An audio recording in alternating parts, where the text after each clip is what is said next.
So you two believe that the Lakers are title contenders now, Big Ox. Is that what you're saying? Of course I do. I mean, if we talking real, if we just talking, talking ball and not being Laker haters, which I enjoy doing. I gotta say this. I gotta say this team for sure. Like, I mean, they could show up a couple more things, but I think they got a talented squad. They got Luka Doncic. They got LeBron James. They're already good in the West, but I think adding an actual center to your squad, and I know Deandre Ayton, he doesn't always give us what we want, but he's still a good basketball player. You know what I'm saying? He's still a really good basketball player. So I think they got just as good a chance as anybody in the West, except for Swipe. I will say I think y'all back in the number one spot as far as Western title contenders. And shout out to my dog. When you ain't trolling, you a good man, bro. Yo, well, shout out to the Los Angeles Lakers. They just got their dream center, DeAndre Ayton, and obviously this was their number one target, or this was their number one concern heading into free agency, was getting a starting caliber center. Obviously, at the trade deadline last year, they had an opportunity to get Mark Williams, and well, due to whatever complications, that fell through. But now they have DeAndre Ayton. Mars, how you feel about this? I think it's a great pickup. Best center on the market. Good price, $8 million. Playing for a contract, motivation. And I think he fits. Really good skill set. Obviously, you have the question marks that I've illustrated many times. For $8 million, I think he's worth all of those question marks. For 35, no. But for 8, hell yes. You understand the motor issues that can come with DeAndre Ayton. Just the unawareness from time to time on defense, the screen setting issues I have with him. You understand all of those things, the assertiveness physically. For $8 million, that doesn't matter when you have elite touch. You're someone who you can go to on the block, post hooks, either hands, can make face-up jumpers, has range out to like 16, 18 feet. All of that stuff is secondary when the price is this cheap. He's way better than Mark Williams. They're not even in the same ballpark as players. So best center available for a great price. I think this is the home run for the Lakers, to be honest. I'm not saying they're the best team in the West or anything. I don't think that. But I think this is the best they could have done in terms of what was on the center market. And I think they should be happy with the signing. I love the fact that they addressed the need, numero uno, the need that they had. I mean, we already had this conversation, Mars, with Luka, Reeves, DFS, Rui, and then James at the 5. You're not winning with that 5, with James at the 5. It's not happening. You have to shore up the 5 spot. That's the most important part of this right now. And I feel like that they addressed that need. With them addressing that need, now they can focus on other things, which is getting other D and 3 guys. But I think that I feel like they have addressed that. I mean, wow. With a guy like Jake LaRavia, I think Jake LaRavia as a backup small forward, I think he's really good, 100%. On top of Jake LaRavia being a backup small forward, I think that Dalton Connect's going to be a lot better. We were up here having 3&D. I'm not finished. When we were talking earlier this year, we were having conversations when Dalton Connect was going through what Dalton Connect was going through, that he was the rookie of the year. So I expect him to get better. So with him getting better, Jake LaRavia being who he is, I do think that they need to shore up on the defensive end, on the perimeter, and maybe there's a guy in free agency that they can get to handle that. Other than that, I don't hate what they did. I don't hate what they did. I don't think that this team is winning the NBA championship. I don't. But I think they're a lot more competitive today with bagging Jake LaRavia, with getting DeAndre Ayton, with trading for Luka Doncic. They're a lot more competitive than they would have been in the past. I like Jake LaRavia. I do. I 100% like him. And I don't think that we give – I think that when free agency opens, more times than not, people expect everything to be a splash right now. I mean, and don't get me wrong, the better players are available early on in free agency, and you want to bag those guys as quickly as possible. But I feel like there are some later on steals, and I think that the Lakers could possibly bag somebody in free agency. as a wing defender, and I ain't saying Lou Dort or somebody to that caliber because I don't think that there's anybody like that available. But you do need somebody to compete on the defensive end. Well, Chill, that's the thing. That's the thing right there, Chill. Because you said when you said you think they did address some of the things with 3 and D, and then when you have to say who that is to address it, and you don't say a guy like Lou Dort or Jimmy Butler, you know what I'm saying, or just whatever, one of those guys, everybody's gonna look at you like you see how Swiper did. He reacted like you got you don't have to get a superstar. Am I a name person up here? I don't think I'm a name person. He said 3 and D and said don't connect, so I responded. I was using you for example just because of the reaction to but I'm just saying like most people like a lot of people in the chat they're not going to respect that Jake LaRavia is a good basketball player if he's not an all NBA caliber guy. You know what I mean? We do got to understand that there's 15 roster spots for a reason. I'm glad you brought that up, Ox, because am I out of line when I'm thinking about like gone are the days of James and Bosh and Wade or KD and Curry and gone are the days of those guys. And now I think I'm looking at an NBA where teams aren't built around name recognition more, right? Teams aren't built around name recognition more than they're built around guys who can implement a system and be effective at it. I mean, Rick Carlisle, I feel like he's the perfect example of that. Ox, if I told you in October that the Indiana Pacers are going to the finals with Nembhard and Halliburton, would you have bought that? Considering what else was out there. But if you think about Chill, if I told you that, would you have bought it? No, I would not have. No, he wouldn't have told you that, Chill. No, he wouldn't. Yeah, but they have He had them losing Siakam. in round one. He had them losing. They have 2 All-NBA players and like a host of like very good role players in that roster, and Miles Turner, who's in between both of those realities. But here's the difference. Now, with them having 2 All-NBA players, with Siakam was in the NBA championship. And a host of role players. Almost right, and that's the point, Swiper. The fact that we don't have Steph, Clay, Dre, and KD anymore. The fact that we have this host of role guys who implement the system that Rick Carlisle put out there. I think that's what's going on in the NBA more often than not. Your boys are a prime example of that. Like the holes that you guys shored up. I mean, those aren't big name guys. I was screaming a year ago, 2 years ago, man, get Tim Hardaway off the floor. I think he's going to be awesome for you guys, considering what kind of offense y'all run. That Vooch, not Vooch, I'm sorry. We're talking about the Lakers, though. They don't have any of those as of right now. They could change, obviously. They don't have any of those Pacers high-level two-way players. Like, so I think that's kind of where we are. Like, I think Ayton will, to be frank, I think he will be a good addition for them for several different reasons. I know Mars hates Ayton. He's had an agenda against Ayton the last few weeks. Obviously, when we first talked about he doesn't have an agenda. I mean, to be fair, when we brought this up a little early, Mars was pushing back pretty hard. But I get it. No, I get it. But I'm saying that like in terms of winning a championship. Because the segment is on the channel. Clearly hear me say is that for $35 million, DeAndre Ayton was not worth the investment for the Lakers. There you go. And then they got him. That's why that was what. Yeah. So. That's good. Let's just make it abundantly clear. For $8 million. That's good, and that's a good clarification. That's a good clarification. But Swiper, you also don't have to be the. No, I'm not even. You don't have to have. I'm saying that like I think the Rui, Dalton, and all that. I think the issue with the Lakers is, I think regular season, I still think they'll be a really good team, but I think the issue is like they're still going to have to find some way, and I think maybe this is the JJ Redick, the scheme thing. Like they're going to put a defensive scheme in, which is quite possibly true, where they can just swarm. And I think they play a swarming style defense. They're packing the paint. They're daring bad 3-point shooters to shoot, and that's going to be the solution in some way. I do think they need additional personnel because Chill, you're bringing up the Pacers. I think the Pacers have they have a not just like a coach and a scheme. I think they have players that are able just to do a lot of different things. And I don't know if they have the versatility with the Lakers to be able to do that yet. Maybe they do. We'll see. I think.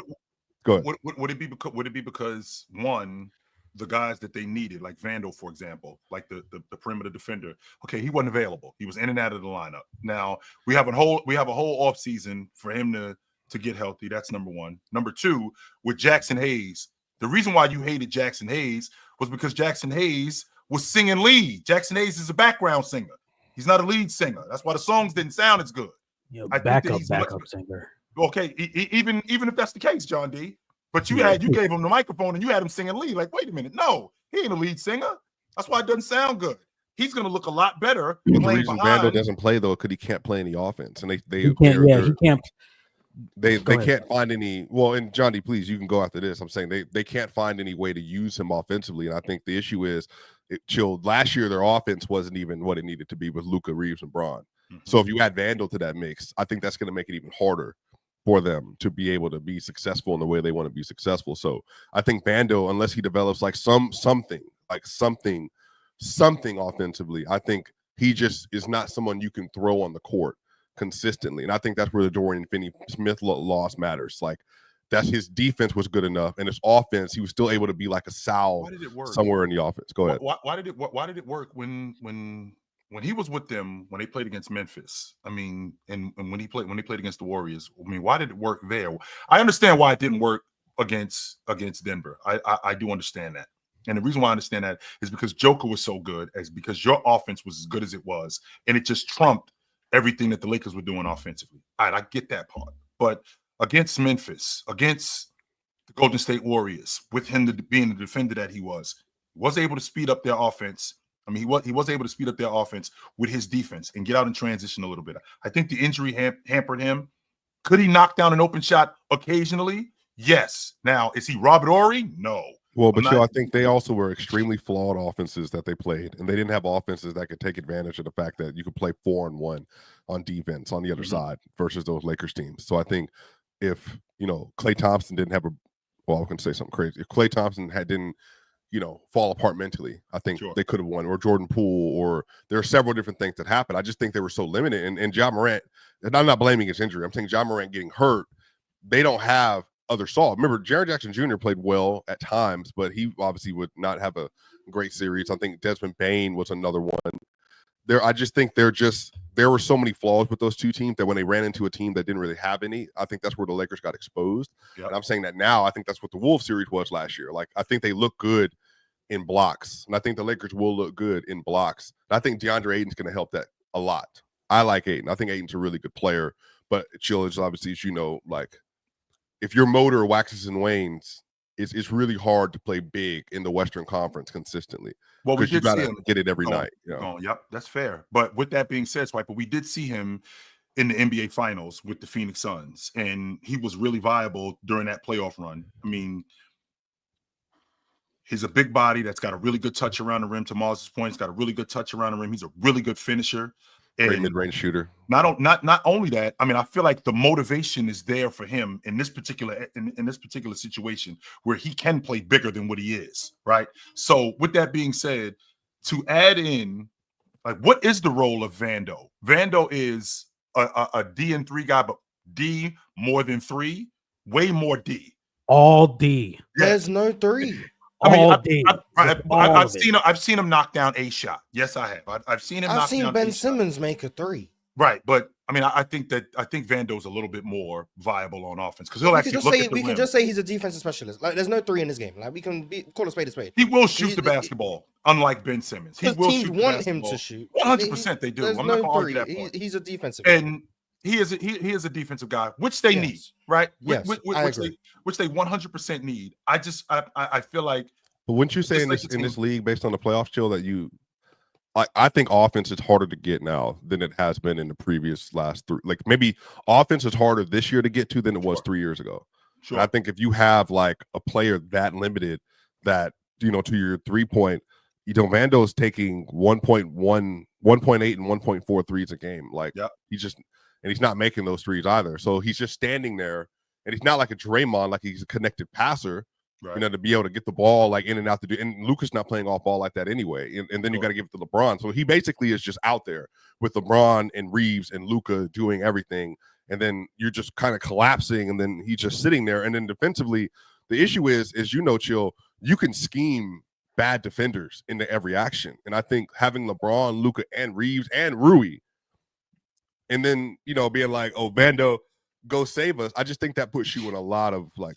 I don't think that the idea is for Vando to save us, but I feel like this team, in terms of offense, to your point, I mean, they got 2 of the best offensive engines in the game, and I think that offense is going to supplement a lot of their defense. right? I think their offense is going to be more of their defense, if that makes any sense. It's going to have to. Yeah, I think their offense is going to be. I think their offense with Luka, not just speeding up the game, but Luka, how much attention he draws as a one-on-one player and as a scorer overall. I think that that's going to supplement a lot of their defense. I know that in order to win in this league, you're going to have to defend at some point. You're going to have to get stops. I didn't give the Indiana Pacers nearly enough credit as defenders as I should have because of their physicality and because they were as good defenders. The Lakers might not be that good, but offensively, considering what Vando's limitations are, Rui is one of the better transition players in the league. Luka is, I still think that he's arguably the best scorer in the game. James still one of the best offensive engines in the game. So I think their offense is gonna cover up a lot of their defense, and it's gonna supplement for a lot of their defense. Now, is that going to win them the NBA championship? I'm not going to go that far, no. But I do think that that's going to be part of the plan. Is that going to get him out the first round, Chill? Like versus depending on who they match up. Depending on who they match up with. Who do you think they can beat? As presently constructed, who do you think they can beat? As of today, if the season ended today and they ended up running up on, I mean, I don't know what their seed would be. Let's see, Oklahoma City. Let's say Oklahoma City, Denver. I'm sorry, my bad. You're right. Oklahoma City, Houston. Oklahoma City, Denver, Houston, Clippers, Minnesota. If Memphis was involved in this, if Memphis was involved in this, it can beat Memphis. I agree. I think we can beat Memphis. I think y'all can beat everybody but Denver. Yeah. Maybe I don't think they can beat Oklahoma City. I agree. I think they can. This Rockets team. I would give them. I would favor them against the Grizzlies. I'll favor them against the Grizzlies. I don't know about okay. I think it's a 7-game dogfight against Houston. I don't think 7 games. I think it's a dogfight against Houston. 7 games. They could beat Houston. I think it's a 7-game dogfight against the Houston Rockets. I do. I can appreciate Mars that you added KD. I 100%. I don't even know if they beat last year's Houston team. The Lakers beat that. I think last year's Houston. Yes, I definitely like them. I don't think. Johnny, I'm probably not disrespectful to this episode. I've been trying to be contained. Yeah, I think we beat last year's Houston team. John, I would like to hear from you though. Really quickly, Ron. Mars. Okay, KD doesn't shore up all of your issues on offense. I just said I don't know if they beat last year's Houston team. So bringing up KD to me means nothing. Okay, so I don't know if they beat the team with Jalen Green on it. So with Jalen Green on that team, with Luka, with James, with Rui, that half-court offense. Now, don't get me wrong. I think Steven Adams is going to be a problem on the glass because that's their biggest issue. I don't think it's the offense. However, with Luka, who owns Houston, by the way, owns them, that's going to be the biggest problem that Houston has. And Amen Thompson, he's going to have a hell of a time dealing with Luka the entire series. The entire series is going to have a hell of a time dealing with him. If Luka's fully healthy, I agree. But Luka that was playing last year. Well, we're talking about presently constructed, John D. We're talking about presently constructed. Mm-hmm. Luka's fully healthy. Luka is Luka. I really like the Lakers again. I like the Lakers against Houston, but I'm sorry, Ron. Concerning, just to talk about the Lakers real fast. Obviously, Deandre Ayton is a very talented big. Once again, the question's always been about the motor and the effort. That's been the question going into the rumors around Deandre Ayton. We know the talent he's going to be. It's the effort that we want to see consistently. And we've seen with effort, he can be one of the better bigs in the league. Really good touch, can be a really good defender when he wants to be. But the problem is we can't just have one night effort, one night not showing up. That's not what we want in LA. As far as the defense, there's still some defenders we need. There's still, once again, the center was our biggest priority, but there was still priorities we needed to push coming into the offseason. We still need defense. We still need defense on the perimeter. Having LeBron James be one of our better defenders that plays heavy minutes is a concern because LeBron James cannot give you a high level of defense throughout an 82-game sample. Having Luka Doncic and Austin Reeves as your backcourt, you're going to need to have a lineup with defenders around them because they are two of some of the worst defenders in the league. So you have to build a roster that has the defenders around it. And no, do I think we're a championship contender? No. But do I think this is one of the right moves going into what we can be in years in the future? Yes, I think this is building something to where we can compete within the next few years. I don't think it's all going to come together in one offseason. Obviously, the Lakers getting Luka Doncic throughout the middle of the season and completely shifted how we looked at our team throughout the next few years. So it's going to take some time to build. But I don't hate the Deandre Ayton signing. I'm just worried about the motor and the effort. You think Ayton's going to be there for more than 1 year? I mean, he's on a 2-year player option. Oh, well, his 2-year player option. You think he's taking that player option? Mm-hmm. No, I think he's ripping that player option up. He would have to suck to take that. Like he would have to have a war. He would have to. Why are we acting like this is the intention for DeAndre Ayton is not to stay on the Lakers long time? I mean, I get that. Why is it? Because he wants money. He wants money. Okay, and why wouldn't the Lakers pay him if he got busy this year and Luka got busy and this thing worked? Why wouldn't they pay him? How would they? How would they be able to? Okay, look, James comes off. How long do you think James is going to play, Mars? Oh, okay. If LeBron retires, all right, Luka and DeAndre Ayton. Go ahead. All right, go ahead. Luka and DeAndre Ayton. That's building. That's building. All right, my fault.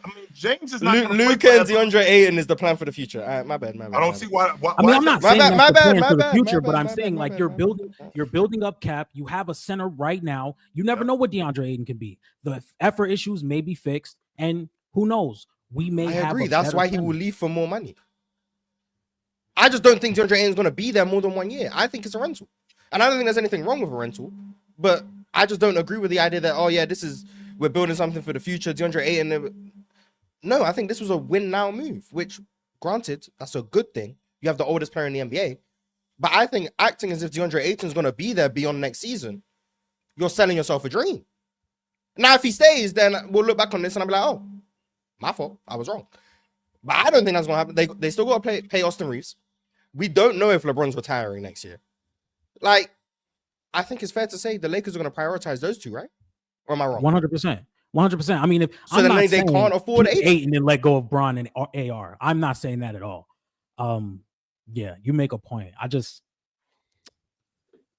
wouldn't let go of LeBron and AR to keep Ayton. But that's all I'm saying. I just don't think he's going to be there like beyond this year. Okay, you got Reeves on the cheap early. Right? No, yeah, early. I'm about to say he's about to get money. Yeah. That's what I mean. You got Reeves on the cheap, so he turned down that $89 or that $90 million. Was it $90 million extension? He ended up turning that down. $22 million a year. No thanks. Yeah, he turned that down off the strength that he thinks he's worth more than that, and he probably is. I mean, 100% he is. But the question is what's the going rate on Austin Reeves today? Is it more than 30? 35, 33. So Julius Randle money. That's where we at with him. I mean, yeah. Austin's getting it back like the Jalen Brunson thing. $12 million a year. Yep. And I know I got like my money got all decimated. NBA player money. He's getting that's not all NBA player money. You'll switch up on Austin Reeves. I'm not switching up. No, you have switched up. You switched up. You switched up. I call a spade a spade. You switched up. I was wrong. Or you know what? Wrong on what? I continue to gather new data. Wait, what did you say? What did you say that you're wrong about, real talk? Swiper, I'm tired of everything. No. I just want to know what you said. No, because I've been watching. By the way, me and real talk did not have this energy yesterday. Not have this energy up here at all. You weren't here. That's why. No. We talked on the phone. Hold up, Swiper. Let him get this off. Go ahead, real talk. The most about the Lakers, chill. When I was listening before. What's wrong with that? He's the Lakers expert, chill. I watched the Lakers. Ron and Octane get in a word. John wasn't here yet. I was the third person to talk. Lawrence couldn't say anything because Swiper is the Laker expert. The third person to talk. He's a closet Laker fan. I am a Lakers fan. Let's just keep it a case. I'm a Lakers fan. No, you're not. You're trying to say it like, I'm a Lakers fan. You're not. You're dead ass a Laker fan. I'm clipping that. I'm a Laker fan. I see the purple and gold in your veins. Wait, hold on. Time out. What's wrong with talking about the Lakers? What's wrong with talking about the Lakers? Anyway, because real talk's up here with this nonsense agenda. What I'm saying is that if you make $12 million, sure, you best believe the next time I come around, I'm getting my money back. Okay, of course, especially if I performed 100%, especially if I performed up to a standard that I should be getting paid more. And he's looking at that $89-90 million going, nah, I could do better than that next season because this team is going to be better.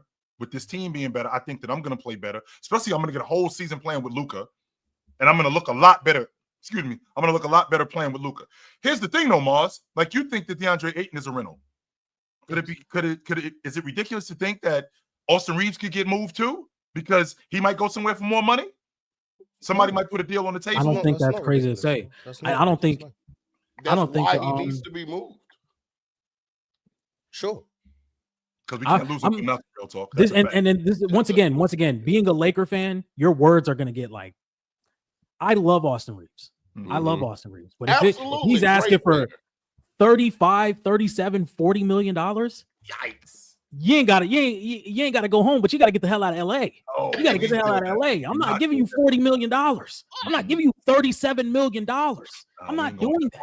I'm gonna move your ass. You're getting moved, buddy. You're getting moved. I'm not paying you $40, $37 million a year. I'm not. 35 is fine. And it's not because he's whack, John. He's not. That's just Austin overpricing. Reeves is a great player, but am I giving him $37 million? Is 35 okay? Is 35 okay? 35? I'm giving him. I'm not going that far neither. I'm not going 27 to 30 million. 35 is still a Your lot. absolute cap is 30 million. Your absolute cap is 30 million. I'm not giving you 35 million. I'm not giving you 30. So When I Your saw cap the is less report than that he Jalen could Green? get 48 to 50, that's what initiated the switch up. Because there's no way his value is that high. As long as you There's acknowledge no the switch way. up, that's what I'm fine with you switching up. $48 Just acknowledge million. it. That's So real talk. It sounds like you love Austin Reeves and you're comfortable with Austin Reeves. Anything under 30. Over 30, buddy. Yeah, over 30. You're not a Laker, basically. Nah. I'm not on your side. Maybe the 32-ish rate. Like, maybe. But Right. Yeah, that's like 32. Y'all act like it's y'all money. That's what's crazy. Fine. But we're talking basketball, Swiper. Stop the bull. We're talking business, actually. And we're talking the business of basketball. And Ron, let's let Ron. You never liked her at the Marriott, but I don't like her at the Ritz-Carlton. That he never happened before. I don't like her at the Marriott. I mean, I can appreciate the Marriott, sure. I just ain't. We ain't going to the. Not for you. We ain't going to the Ritz-Carlton. No, we ain't doing that. I'm not going that far with you. And to Real Talk's point, I mean, $35, $40 million. I mean, that's all-star numbers. That's all pro numbers. Derek White, Drew Holiday. I'm sorry, Derek White. Drew Holiday's making 35. Those are bad contracts. Why do y'all bring up other bad contracts? Derek White does not have a bad contract. And Derek White was an all-league defender. It's a bad contract. And he was an all-league Michael Porter Jr. defender. making more than all of them, though. That's different. But Derek White's an all-league defender. What are we talking about here? And it's Austin. Wait, I remember I asked this question last year. Is how much better is Derek White than Austin Reeves? How much better is Derek White? Jalen Suggs is making 35 million next season. Yeah, but Swiper, Austin Reeves ain't better than Jalen Suggs. It's more about the value though with the roster. You got to understand, Austin Reeves is a third option. We need you to do other things to get better. like the Lakers don't need Austin Reeves to score 20, 30 a night. What they need is somebody that can play elite defense, do the connective things. So trade him and maybe give you 20. John D. No, there's not much you could trade him for when he's only making 12. That's the issue. That's the thing. Right now, his contract is so cheap that you can't get equal value back. Not gonna get That's the issue. So you probably have to. It probably makes sense to sign and trade in some capacity. I don't know. They don't have nobody else that they can attach in that trade. Yeah, Rui, who needs to be off the roster. And Dalton Connect. No, Rui. Rui better not play a single game in purple and gold to start the year. And I've been done with Rui for 2 years. So out on Rui. I've never been in. He just does not provide what we need. That's the thing. Like I'm out. I've never been in. I don't know. Being out, I'm not out. Like once again, the same thing with Austin Reeves. I don't have to be out on a player to think that they're not the best on my team. Okay, so we need defense. We need defense. Real talk. You said he better not play a minute in purple and gold. That sounds like hate to me. Hey, I got Zeke Naji and $8 million for you right here. You need Close a power that shit forward? up, bro. Close that shit. I'm Need not a power forward? I'm not trying to hit that shit, bro. You're I'm not trying hanging to up hear the phone. This is how you burn bridges. This is how you burn bridges. Exactly. Said you need some defense. I'm trying to give you some. Now, Tank Jones. I'll let Reeves Austin walk. Austin Reeves. walk. You'll let him walk? Yeah, I'm saying like you can't. His contract's that cheap. You can't really trade him for nothing. I feel you. Like he's not getting nothing over 25. You know what I'm saying? Let him ball out. Let him ball out and build his stock and just walk away with no assets. So when Rui got to your Lakers, John D, I did think that he'd be a lot better. Now I do understand that the defense is an issue, right? I do. He'll give me a stretch where he can stay in front of the ball for a stretch. That's it, right? He's not a consistent defender, but he'll give me a stretch. Now the question is what do you need from Rui that's going to supplement his defense? Well, he's not a great one-on-one player, but I think he's a good one-on-one player. Great transition player. Can make free throws, which is a big deal. I think that's a huge deal because you can keep him in the game at the end of games. Not one of the smartest guys. I'm not going to argue that, but he ain't dumb neither. No, he's not dumb. And the price that you got him at, how do you feel about that price? Because I don't hate it. About something. Yeah, I don't hate it. That's the thing. Like, I'm not. Again, Rui, solid player, solid contract. Mm-hmm. He just does not provide what the Lakers need. It's not. I don't think there's much he can do on the offensive end to supplement what he brings on defense.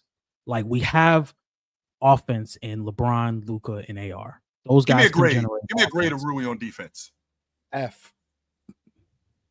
Mars. There you go. D minus to F. D minus to F. Oh, he's garbage on defense, like trash. Yeah. He sucks. Yes. He gets lost in rotation. He's not good on the ball. He's not a good low man. Mm-hmm. He had a stretch for like 2 weeks where he was providing some good rim protection. That was cool. He was like a C+ on that stretch. Well, that's why And he we talk also like had he wants to know a how much stretch about where he could stay in front of the ball. I actually would be curious to see who could out-Laker me up here. I'm not gonna lie. I'm pretty. I I think it's interesting, real talk, that this dude talks about the Lakers as much as he does, but then he'll turn around and go, hey, I was wondering, how you feeling about Rui these days? You can hand him over to us, and we'll take him off your hands. I like Rui for a backup 4 position. I just never thought he was supposed to be a starter. I bet you do. I never thought he was supposed to be a starter. I mean, but He's to a be good fair, player. to be fair, real talking, John D. When y'all got him, y'all got him and Mando. Remember, we said at the time we weren't on the show. I wasn't on the show. I didn't have motion in. Y'all got him for 2 second-round picks from the Wizards. He was a He's a lottery good pick. player. I'm not. And I mean, then you got the Vando price was what? Yeah, he was. And then you got definitely Vando for the same thing, 2 second-round picks. Not that was crazy. Like, Yeah, so the Lakers made. Go ahead. It Yeah, was it was great still when we winning had a games, so top that's- 5 yeah. defender in the league. It was fantastic. It was great when we had Anthony Davis, the top 5 defender in the league back in 2023. You fight that? I dare you. I dare you. I fucking dare you. I dare you. Take that Chicago hat off. Take it off. Swiper, there's no way you fighting that. Fighting which part, dog? The top 5 defender in the league. I'm not gonna. How you fighting that? I didn't even say nothing. I didn't say The year nothing. you guys beat them in the Western Conference, I didn't say nothing. there were not 5 defenders in the league better than Anthony Davis. Name them.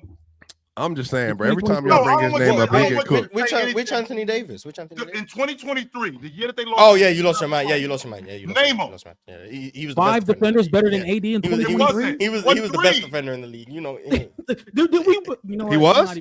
Man, He was the- let me I don't- add that- let me Why add did that they to my- lead the top? what was his defensive EPA? So to John D's point, Anthony Davis, he covered up a lot of Rui's holes, but we don't have that right now, right? He covered up a lot of his deficiencies. So how are we going to fix that with the Lakers? That's what I'm saying. Like, By trading Rui and Dalton Connect. Well, guys, I We saw the want report. to go to a report that's circulating right now between actually Rui, a first-round pick, and Dalton Connect. Apparently, you guys are on the phone with Pat Riley for Andrew Wiggins. How do y'all feel about that? I would Andrew have Wiggins. done. I would have done that yesterday. yeah, the deal would have been done. If it was up to me, the deal would have been done. I'm like, all right, bro, come on, Mhm. get that together. Because once again, like I've said this multiple times today. When you have a backcourt of Luka Doncic and Austin Reeves, the main priority needs to be defense.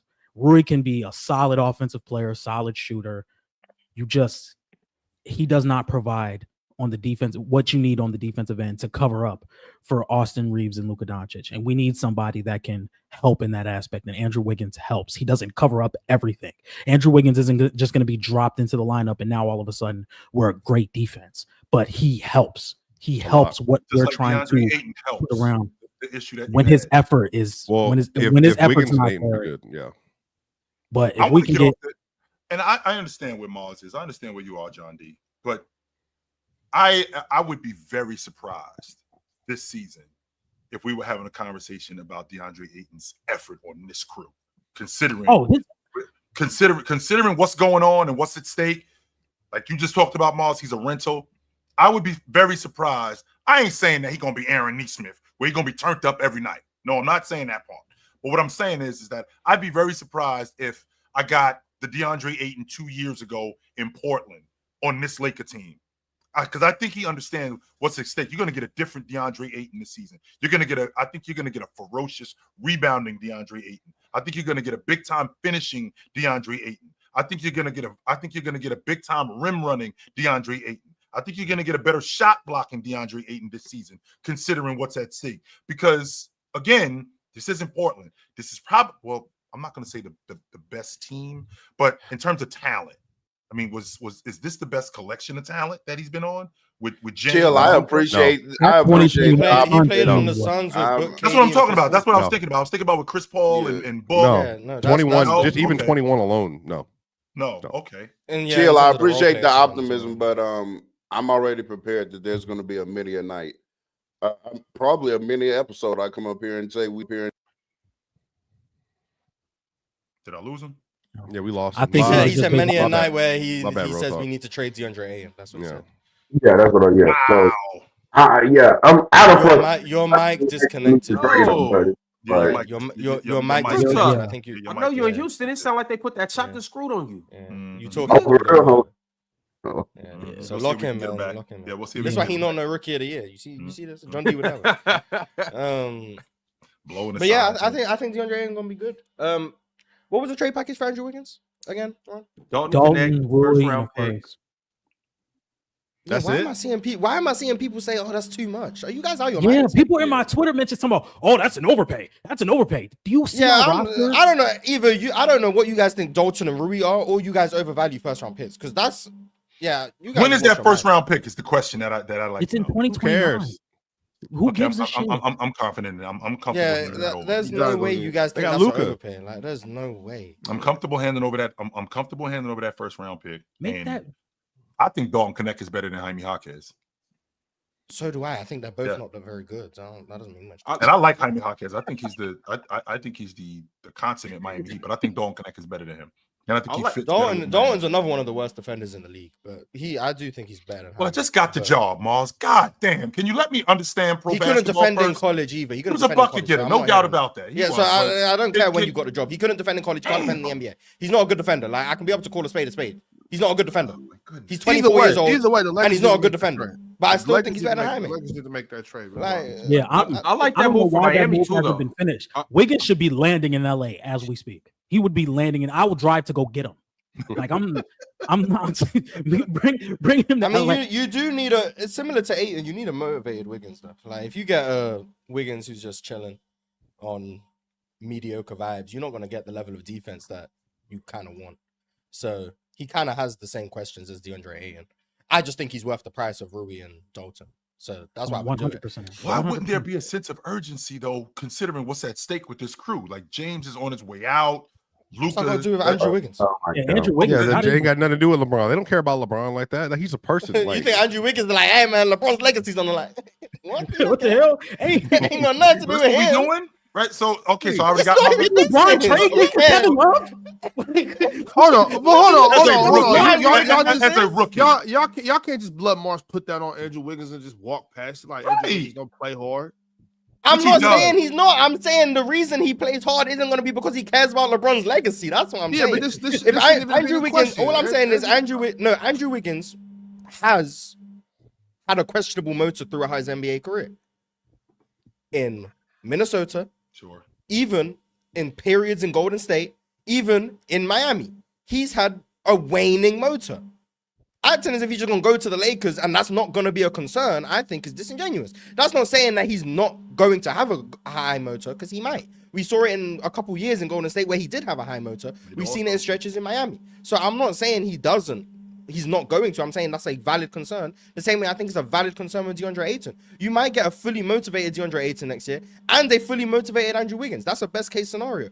Worst case scenario, you get a unmotivated from both of them. And like, I just don't be seeing wow. that in Andrew Wiggins. That's all I'm saying, Mars. I don't see that. And it's, Oh, well, but, yeah, but okay, with that's Andrew Wiggins being on his team, I mean, I think that he makes them better. I agree. I think he makes them better. And I think that's the motivation right there, that I'm going to play on a better team than what I was on previous to when I was in Miami. I'm playing on a better team. more star power. I was already in the championship a couple of years ago. I'm on a crew with a guy who's in the championship just a year ago.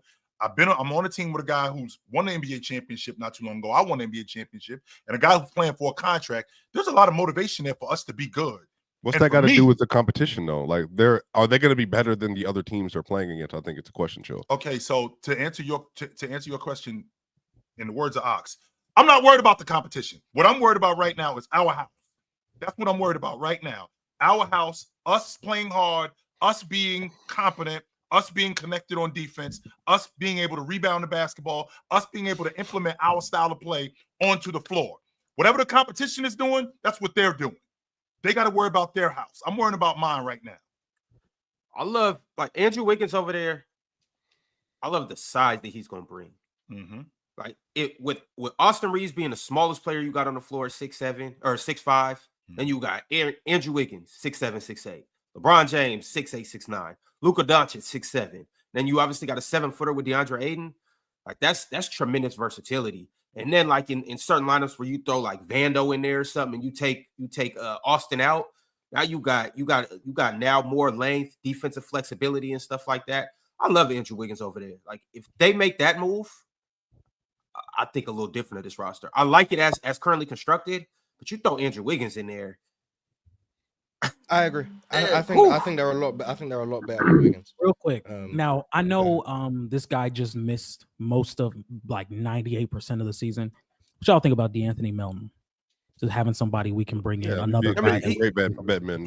He missed 98% of the season. It's not like he has a reoccurring history. He just he had a significant injury. It'd be a great bet man. Like him.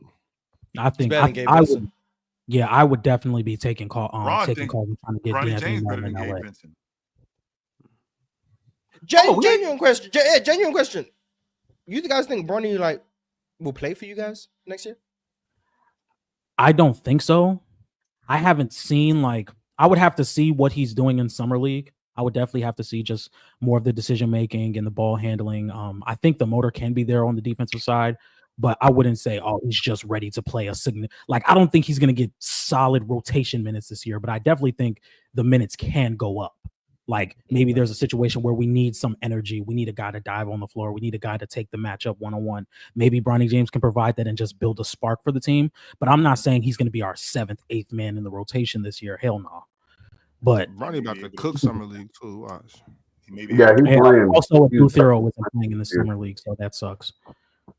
Maybe able to. Oh, he's not playing? Energy. Yeah, he has. I think he has a knee problem, or at least from what old boy from Arkansas. Yeah. That the Lakers I've seen that. drafted. Real talk, your mic is It's still shot. cooked? Yeah. Yeah, you might have to restart the whole software. Yeah, we might have to just kick Real Talk and not bring him back. Yeah. Mm-hmm. Let's see if we can get him. Let's see if we can get him back. All right, y'all. Well, I do want to acknowledge this. I've been seeing this all over social media that LeBron has now played with 9 first overall picks. Let's take a walk down memory lane and see who the number 1 overall picks are that LeBron has had the luxury of. The number 1 overall picks that have had the luxury of playing with LeBron.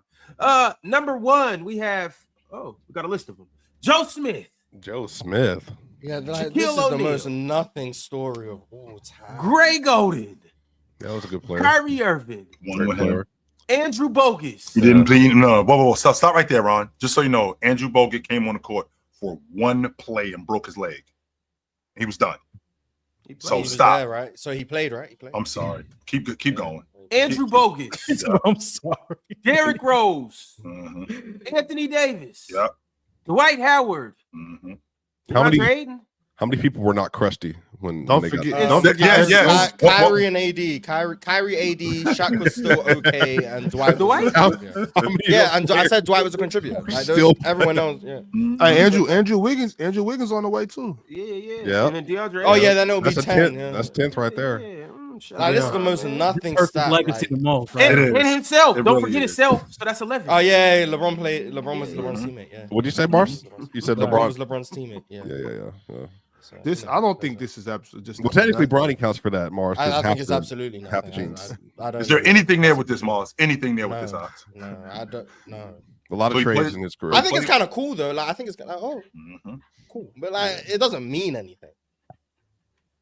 He played with Shaq, who Shaq was over at that point. Shaq was 39, 38. Yeah, in 2000. Yeah, Shaq turned 38 that year in 2010. Yep. I'm wrong for saying Shaq was an okay player. Oh, my fault. No. Wait till after this season when he leaves. All I said was Shaq was an okay player, and people are just, oh my God, Shaq was okay. Like, yeah, Shaq was okay. He was. Like, goddamn, I can't say Shaq was okay. No, he was. That's what he was in 2009, 2010. He was okay. Shaq will tell you that he was okay at that point. Yeah, don't forget he also broke his hand and he was out for the last 6 weeks of the season. He was also just too big. Just too big. Yeah. Just too big. Just, a little wide at that time. All right, y'all. It's a couple free agent names that I still want to get into. A couple players that signed yesterday. Also, with some new updates on Damian Lillard. There's also apparently a 7-team trade in the works with the whole Kevin Durant thing. 7 teams. So I want to get into that too. But as of right now, we're going to go ahead and get into this crunch time chats. Y'all know what this is. This is a new segment that we're doing at the last 10 minutes of every hour where you guys dictate the show. You guys grab the wheel. You guys run the offense, and you guys send through super chats, and we allow that to determine the next topics that we talk about. So let's go ahead and get into them. We're going to start with a couple members chats. One from your guy, Bossman. He said, why argue with Laker fans when you could wait? I don't even think any Lakers fans been, going too crazy. Now, John D, real talk, giving up on Austin Reeves. I mean, it's been pretty collected. They're not Wait saying for what? What are we waiting? Yeah, what are we waiting? I like to think of their myself demise as like a, you know what I'm saying, level-headed Laker fan. I think people have been waiting on the Lakers' demise for generations, and it's never happened. So. Yeah, it's every yeah. Well, I mean, it's happened quite a few times, but it depends on your perspective.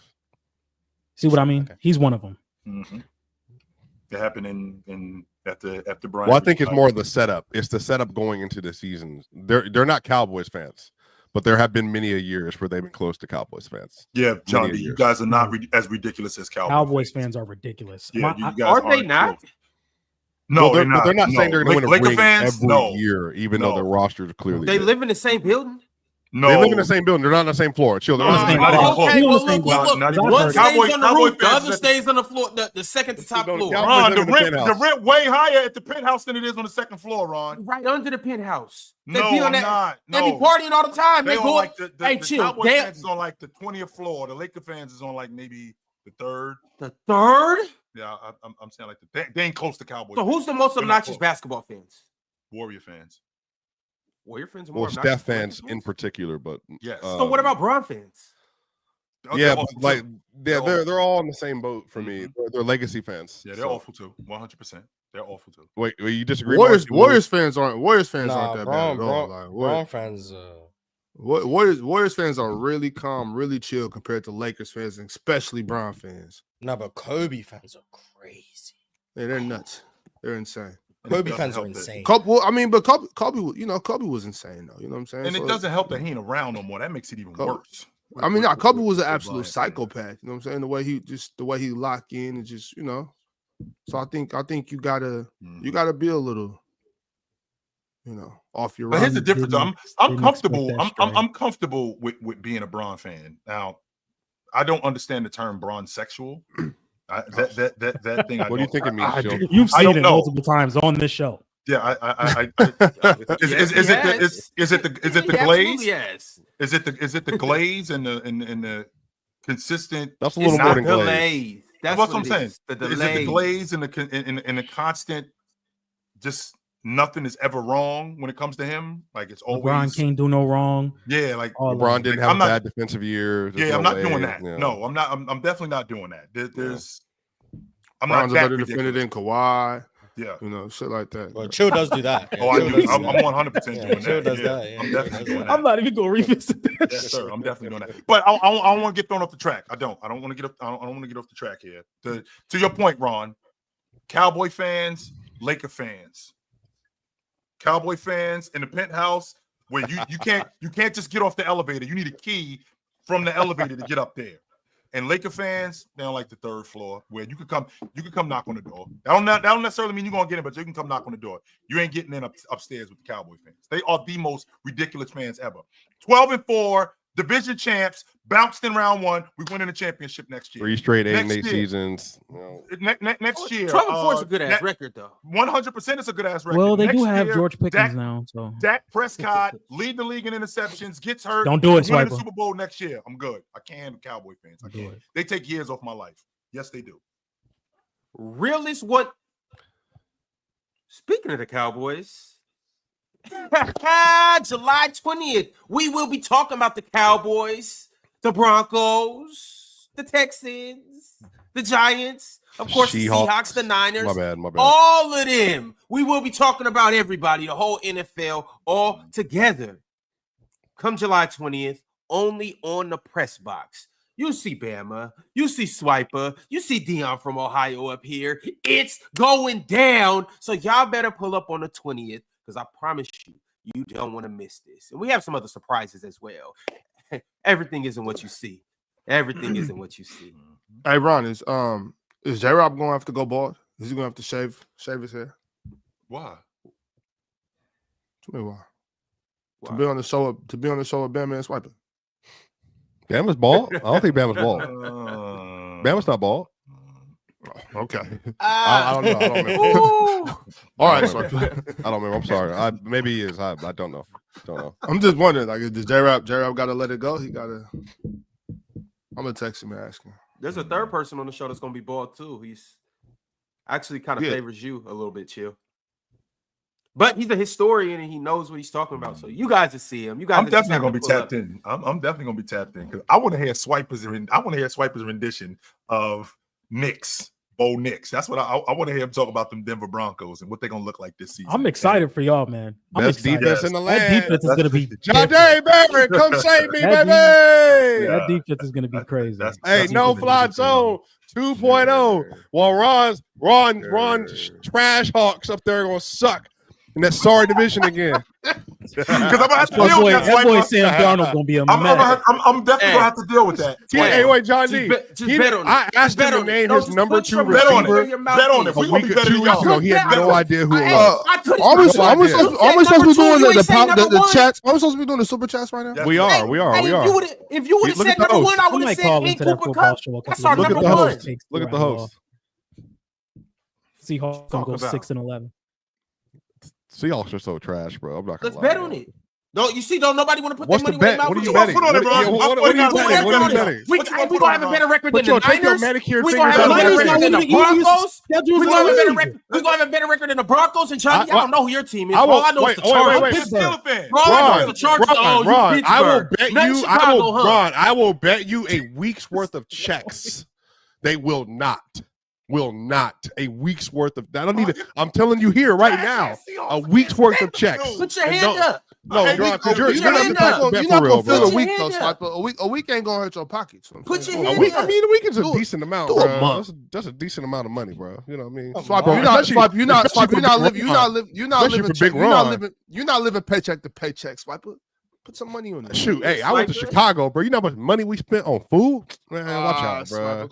I want my Chicago money back. All I know is that turnover machine that they got up there at the quarterback in Seattle. The guy that led the NFL in that's right. The guy that led the NFL in touchdowns last year, right? I can't wait. Okay. All right. The guy that was slinging the ball all over the field last year, right? Minnesota was y'all got up there, Sam Darnold. Watch. Okay.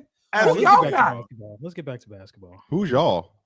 The Niners. But Brock Purdy better than What are you talking about? Brock Purdy better than any the most overrated player in the NFL. Yeah. Meanwhile, we better than y'all. Better than y'all every day. Better than y'all. Hey, we'll see about it. If Christian McCaffrey tough, y'all still gonna be? Y'all have a better record? If what? I'm talking to him. If Christian McCaffrey tough, y'all have a better record, Ron? We'll see if he's healthy. You don't like that, We might have to revisit it. But it's the same. But the way y'all talk about Joel Embiid, that's the way I'm talking about Christian McCaffrey.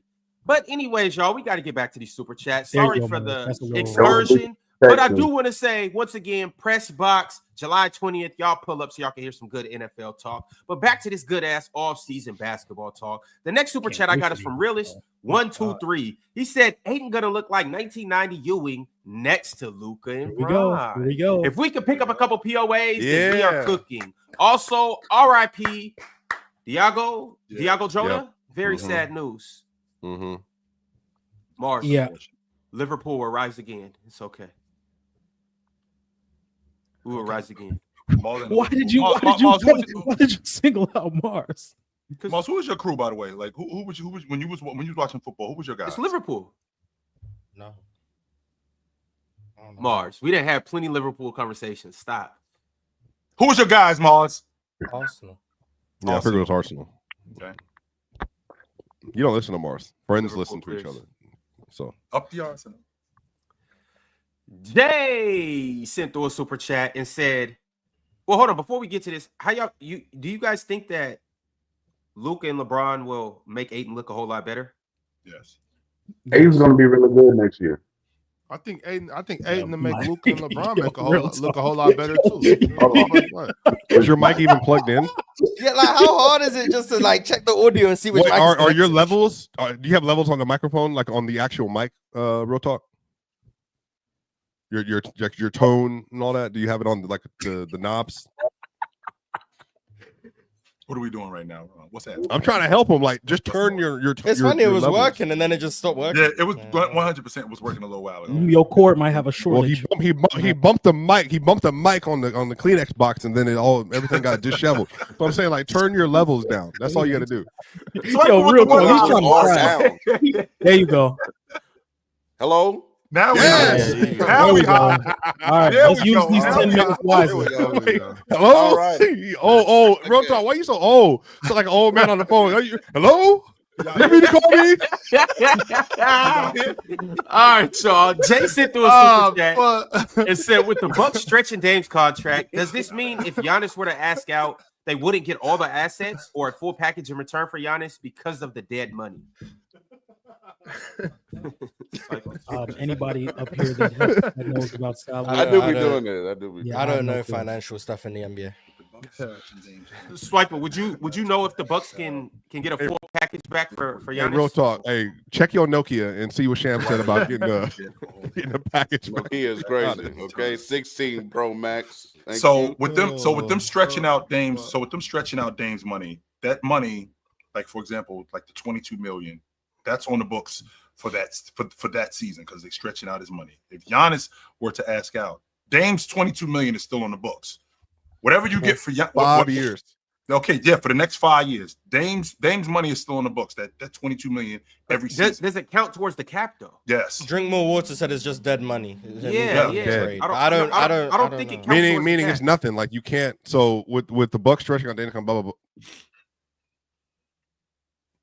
If Giannis were to ask out, they wouldn't get all the assets or a full package in return dead money. No, they would have to get it doesn't change anything other than the fact their budget, their salary cap is going to have a big fat 22 million on it, and they won't be able to do anything about getting that money off.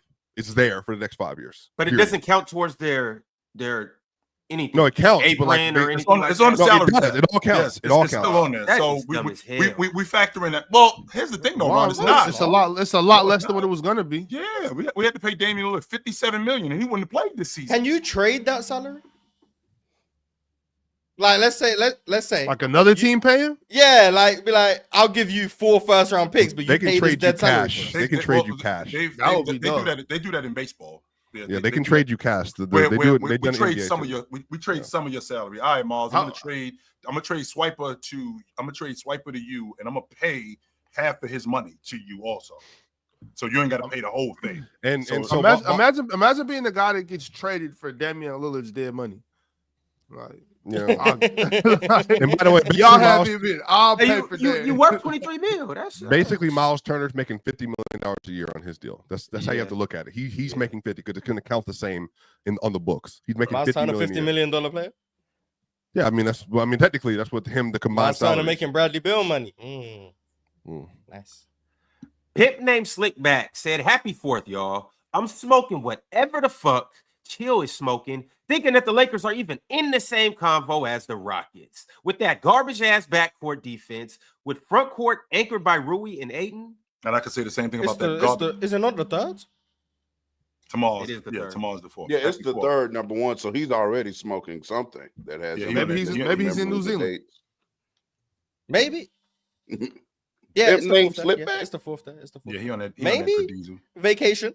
You don't never know. By the way, Ron, he didn't say garbage ass defensive front court. He just said garbage defensive front court. Adding that ass in it, I didn't appreciate. That's wrong. that. Man, Luka in good shape, man. Luka gonna look like a good defender next year. And Austin Reeves, he gonna develop. I told Real Talk about internal development. He told me to shut up. Yeah, Like, what the hell? About Luka and Austin being good defenders, bro. I We said get they Andrew can't develop. Wiggins. We get Andrew Wiggins. I can lean toward what Chill is saying. We get Andrew. We get Andrew Wiggins, and I want to go sign De'Anthony Melton. I want to go sign him. Fairs. I like that as well. That'd be interesting. He's a rotation. good player. Just got hurt. But the issue is, What y'all, was he at? He was on the Golden State last year. Yeah, He was on Golden State. Yeah, he was playing well too, Yeah. and then but Was they had to he? play Was. point guard for a while. But he doing. Look, y'all, I'm not gonna lie. All this is just null and void if that man 77, whatever. Yeah, 77 still. If he doesn't stop getting just ran by like this. Man, is the Luka Dallas gonna look Mavericks like the best project. player in the league next year. What I He, do you know, recognize, he's cool. No, he's real. He's a top 3, top 4 player in sport. I'm not disrespecting, but like he's gonna have to play some defense. Just that simple. That's all I'm saying. Nah, That's all he I'm saying. getting ran through. what I do notice though with this Lakers, with Lincoln what the back. Lakers are doing, John D's blood pressure has gone down. It was up. It was through the roof a couple of days ago. It's gone down a little bit. I mean, you seem to be ready to have a conversation as opposed to a couple of days ago. Like, yo, don't talk to me. Okay, they shored up the problem that they had the first time, which I told you come Wednesday they were going to handle that. Okay, it seems like they're trying to handle the wing defender issue. Okay, one thing at a time, right? Instead, John didn't like the fact that everybody else's food was prepared and he didn't get his food yet. Like, how come everybody else eating and I ain't eat yet? What's going on? Well, you got the best meals. So, a lot of it is just readjusting. Just readjusting my standpoint on what the Lakers can be next year. Mm-hmm. On top of me just having some more time to sit back and relax. This is the morning. The other day was the morning after. I just, I was you scroll on Twitter a little too long as a Laker fan in a bad moment, it could really tip you off. And I came in that morning, just wasn't the best up here at the moment. But now I've calmed down a little bit. We got Deandre Ayton. That should be celebrated. Having a big that's better than Jackson Hayes should always be celebrated. There's trades on the line. What the Miami Heat are asking for Andrew Wiggins to me seems like a no-brainer. They should go get him. He should be already on his way to LA. Just relax a little bit. I like what we're doing. I'm not going to say I'm up here with the Lakers like I think they're going to be the best team in the league. Not there, but there's some improvement coming in. So I can calm down a little bit. I mean, this team was a 3rd seed last year. I mean, they did get to. I mean, but that's come on now. Let's have an honest conversation. That makes it about seem what a last lot year better than they were. But I mean, was. they were the 3rd seed. We remember we already did this. We already did this for a month, and y'all yelled at Mars and me. I remember that segment very clearly when we went through all this. So like, it's just just New Year. Shout out to them, man. 2 more wins than the 8th seed. But yeah, they were the 3rd seeds. Shout out to them. DSG Piccolo said, "Oh, Lakers need defense. I have a slightly used Jeremy Grant that plays defense and can shoot. John D, real talk. We got a deal. I'll take Rui off your hands. It's a fair deal for y'all. I'm trying to help y'all for real. That's Okay, real used car salesman. Just so you know, John D, he is not trying to help you. He just want Grant off his roster. You don't think Jeremy Grant can provide some value for the Lakers? Chill. Really? I 100% understand. And I appreciate you trying to sell me Jeremy Grant. Yeah. But Diesel, you wouldn't want Jeremy Grant? No, that contract is abysmal. I'm really good on Jeremy Grant. There's only like 3 years left. I'm really good on Jeremy Grant. Really good on Jeremy Grant. Y'all can buy him out and stretch out the money. Yep. Yeah, the Luau Dunk situation. Yeah, that's all. I'm really good on Jeremy Grant.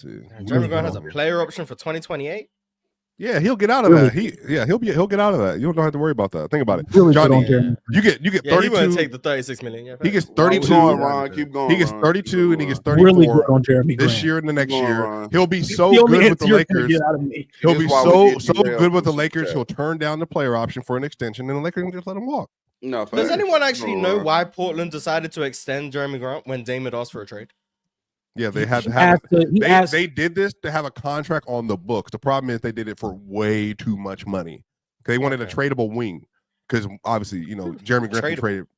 I know, but 32 million is crazy. If he was making 20, I think he'd be very movable. Like $20 million Jeremy Grant would be a much more movable player. Dame asked for that trade in what? At the end of the 22 season or the 23 season? The end of the 23 season. At the end of the 23 season, right? The best year of his career. Right. So, I mean, Jeremy Grant was what? What was he that year? What was it, like 21 and like 5 or something like that on that team? And they probably looked at Jeremy Grant at that time. He wasn't that old. I think he was in his mid-20s. No, he's older than that. I mean, now he's like what? Well, yeah, I guess he's 31 now. Is he? Yeah, it's probably about 27, 28 at that time. So he's still in it. So he's still relatively in his prime. So they're probably looking at him like, yo, we got somebody to build around. Yes, Mars. Yes, that's how they were looking at him. That's why they extended. Hey, Arch sent $100, man. Arch sent $100. Yo, before I get to this Arch super chat, chat, what the hell y'all be talking about? Y'all be talking about the most random shit at the most random time ever. But since we're on the topic, let me know what everybody up here looks like. Buddy, NBA version of everybody. I need to know what Real Talk looks like. NBA edition. John D, Ox, Chill, Mars, me, and you don't got to do Swiper. We all know who Swiper looks like. But Chaka, throw him in there if you want. Well, Real Talk. They said you like Michael Olawokandi. Yo, that's crazy. I don't know who Michael Olawokandi is. I don't even know who that is. It's one of the number one picks that LeBron did. Yeah, that's what I'm trying to say. He was a great player. What are you talking about? Yeah, great player. Shout out to KG, man. He had a wife on Basketball Wives, and an ex-wife on Basketball Wives. University of Pacific legend. Shout out Michael. Oh yeah, you said that. You did play against him. All right, y'all. Arch sent through $100 super chat. Y'all know who this is. This is the chat MVP. Only I could really relate to Arch, but shout out to Arch. He said what the Lakers need is that 70-year-old retiring so they can build around Luka. You guys think LeBron's still a top 10 player in the league? Next super chat. Top 12 to 15. I think he is. I think he's probably him and Steph are like the two players that can fall out of that this season. I think those two are the ones. I think the highest I would have him is 9. And the lowest I would have him is like 13. And that's based off of the inconsistencies throughout all 82. With some of the guys I have in that range, they can give you a base level, 82 games. They can give you a floor to where we've seen Steph and LeBron's floor be really low throughout the season, but we've seen their highs be really high to where if I'm counting on a full 82, there could be 10 players that I would take over him. So I would say he's probably 9 or 10 for me, but if I really think about it, and maybe by the end of next year, I can have him as low as 13. Okay. I don't think he was definitively top 10 last year. I think the year before the 23-24 season, he was still definitively top 10. I think you could have potentially named 10 players better than him last year, even though I may not agree, but I think you could have attempted to do it. Joker, Giannis, SGA, Luka, Tatum, KD, AD, Mitchell, Anthony Edwards, Wemby, Curry. I think I think James can be anywhere between 8 and 11 in that space. Yeah, I'll go as high as 8. I'm not going past 11. I think there are multiple players. Like I have Wemby. Like I was looking over my top 10. I have KD at 7. I think I have Curry and Bron 8 and 9, wherever you want to put them there. My last 3, 8 to 10, is Steph, Bron, and Wemby. Like I can put Wemby. Like I think by the end of the year, Wemby could be comfortably over Steph and Bron. Like he brings that defensive floor every single game. He could be the best defender in the league. And if that scoring becomes what we think it can be, I think Wemby is going to be definitive. Mars had him in the top 10 this season. Mars already had him in the top 10 this season. Yeah, so Wemby's my 10. Wemby's in the top 10. I had him I first don't know team where All-NBA exactly pretty he much, is. I think KD's better than Steph and Bron as of today. I think Anthony Davis is being really disrespected in these top 10 conversations. I have him at 6 or 7, one of those. That's why I got AD at 6. Yeah. AD better than Bron? AD is AD. Hey, I thought you said KD. KD better than too. Bron too. I don't think so, but you can make an argument for One it. of them is still a both of positive them defensive player. Yeah, I One of think them is Kevin still Durant. a I positive. mean, LeBron in the playoffs was What? Wait, you guys think Anthony Davis Was is better good. than Kevin Durant? I think AD he is. is better than KD. Yeah. I think he is. I can see an argument. Mars, is it the buckets that's the impact for you with KD? Because Anthony Davis, yeah. 100%. I'm not gonna argue that, because it's not like Anthony Davis is a 17 or 18 a game. I'm 25 a night, Mars. Let's not take that off the table. I'm 25 a night and on elite defense. I don't think his defense was elite this year, but sure. Kevin Durant is clearly better than him offensively. Clearly? They're not even. Is he clearly better than him as a He's bucket better getter than or AD overall as an offensively. offensive He's player? clearly better than. Yeah. If we can't unanimously agree on that, that would explain why I'm on this side of the fence. I think AD If you guys don't agree that KD clears Anthony Davis on offense, that would explain I why think he there's clears a him as a divide. bucket getter. That's why I think he Creator, I passer, think playmaker. offensively, That would shooter, explain why there's a divide. or- If I can't say all of KD's them. clearly better All on five. offense than AD, Mm. like I think KD's clearly better. yeah, offensively. I guess. Isolation KD's clearly player. better offensively. Who But I score? think AD's Even clearly Kevin better Durant, defensively. still an elite post scorer. Buckets. No, And playmaker, that's it. passer, I creator. don't know about passer. No, I he's really don't. Ron, a this better is Yeah, passer. better. the hill Yes, to die on, Ron. AD is a better. It's not the hill Mars, to I think die on. the word that I'm having an issue with, and I'm not saying that he's not a better offensive player. I think the word that I'm having an issue with is clear. Like he's clearly better than me. It's pretty clear, yeah. I won't argue. I won't argue that he's better, because I think he's a better bucket getter than him. 100%. I think he's a better bucket getter than him. I think he's a better If you're clearly a better passer playmaker to someone, and a better scorer. I think he's a better. AD doesn't have the ability to create offense to the same way KD does. But here's the thing, though. First, niggas act like KD, Steve Nash or something. I didn't say that. I'm not doing that, bro. Never said that at all. He's not that great of a passer. He's Never said not. that. He's not. I just appreciate that Ron He's used Steve not. Nash as the standard for passing. I just Okay, appreciate good, that. perfect. I- He's But not. we're talking about that. KD, and we're talking about He's KD not matchup that. But why is with Steve another Nash top being 10 brought player up? in the game. Man. And you're telling me that he Because- clears this other guy. Yeah, You throw a temper tantrum? No, because this is my point. Anthony Davis damn near draws more defensive attention than Kevin Durant. This is just No, also he not does true. not. What are we talking This is about? just also not true. This is Kevin Durant. Because you're covering Kevin Durant Anthony all Davis. over the floor. And this is Anthony Davis is only a post scorer. He doesn't do anything outside of not that true. restricted Not area. true. And that's the No, point I'm but making. KD does it everywhere. When I'm in the post, and so that's the point I'm KD's an making. elite See, post scorer. no, see, you niggas gotta learn ball. There is This no- this there is the no point I'm learning making. ball. No, I'm about to teach y'all something. No, I'm about to teach y'all something today. I'm about to teach y'all something today. I'm about to teach y'all something Go today. ahead, Ron. I don't think if he can explain it, he not. He doesn't out of just it. play on the But box. here's- Swiper. No, he doesn't.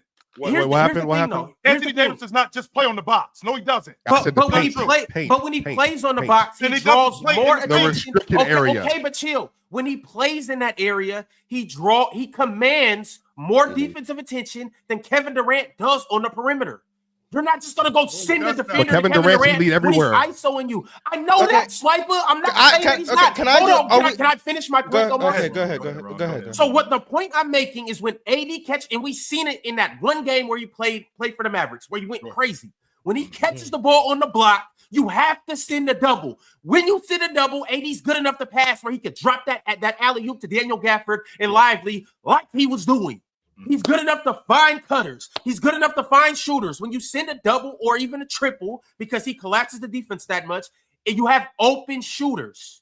Swiper, why are you making that face like Anthony? Because he's not that kind of connected passer. He's not. That's literally not what he does, mind you. That's literally not what he does, mind you. So when So we what is start- Ron? This whole thing, I can answer this very clearly. Why is it? And John D in Real Talk, please, because this is the question for the Lakers fan. Could Ron? I'm asking you, and I'm letting them finish this too. Why is it that Anthony Davis has so many issues in the fourth quarter and in the clutch as an offensive player, and or getting the ball or scoring in the clutch? Why is it? Particularly against who, Swiper? Because don't just say that period. he's had that problem. 'Cause Period. He didn't have that problem against Relative to Kevin Durant, Memphis. why? He didn't have that problem What is against no? the Golden Chill. State Warriors. I'm Don't trying do to get that, the Swiper. difference. Why is it Relative harder to for Kevin Anthony Durant? Davis to get his game Because off than Kevin Durant? Because Kevin Because Durant I mean, you is a do better this thing. scorer. You do That's that not- with I'm AD, not where it's like, arguing oh, he's scoring. not good in the fourth or what? Yeah, he's first off. I'm That's not not even what arguing Ron's scoring. talking about. This No, what I'm hold on. saying. You No, gotta learn Russell, ball, matter of brother. fact, I shouldn't You even gotta have learn asked the ball. question. We're not Because talking about the issue scoring. is, Ron, you're just yapping. The issue is Well, how what does I am everybody bringing, understand but what you? I am bringing to attention is because Anthony Davis is not at all an on-ball creator to the same degree as Kevin Durant. He can't get his shot off the same. He's definitely not a good an isolation player. Kevin Durant from the perimeter into the paint is better at getting to a spot, on ball? creating spots for himself and creating spots for other people. That's what he does. KD's an elite off-ball player too. He's an elite off-ball. I just want to ask Ron, are you arguing? I want to make sure because I think Chill's saying KD's better, but it's close. He has the issue with clearly. Ron, are you arguing that AD is better offensively than KD? I'm saying the same thing. AD is not. It's not a gap. It's not a gap. Okay. In the reason but you why think I'm saying KD's better? But you think in the KD's better? Yeah, I mean his scoring is just, researchable, it's mind you. so Okay. convincing. That's What I'm saying though. it. Let's not act like in this NBA, AD's not an elite scorer. Let's not act like he doesn't create advantages. Let's not act like the offensive rebounds don't matter, and let's not act like when he's playing with guys like LeBron, when he's playing with the Kyries and stuff, like he's not elite elite role man. All of that running the floor. That is a part of basketball.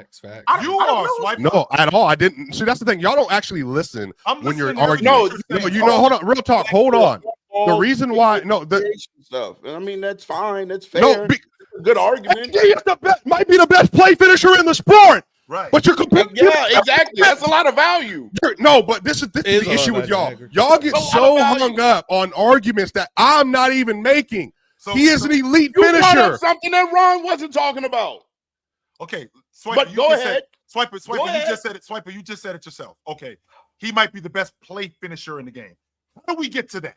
Right? And we're talking about guys playing off the basketball because I want to make sure that I stay on topic with you, Swiper. We're talking about Anthony Davis and we're talking about LeBron.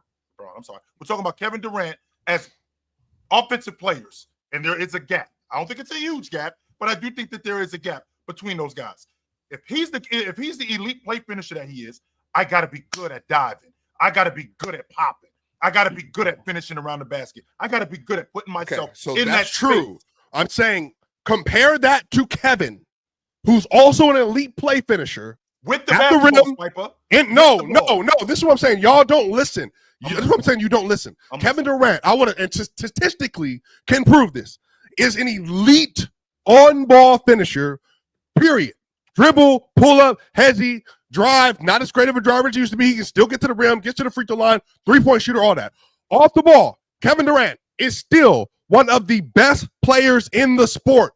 Period. Sure. From the three-point line to the midi, off a down screen, off an in cut, off a backdoor, whatever it is, he's still an elite player at every level. He is literally, if you look at his shot chart, is green everywhere. There is not a spot on the floor for Kevin Durant where he is not one of the most efficient players on volume in the sport. So what I'm saying is when you're comparing that to Anthony Davis, who's an elite play finisher, you're comparing someone who's an elite play finisher to another person who's also an elite play finisher, not just around the basket, but as a jump shooter, he's one of the best. As a driver, he's still very good. As an on-ball creator for himself, still elite. As an isolation player, still elite. Versus zone coverage, he's elite. Versus man-to-man, he's elite. Period. And he's still a very good passer for a wing.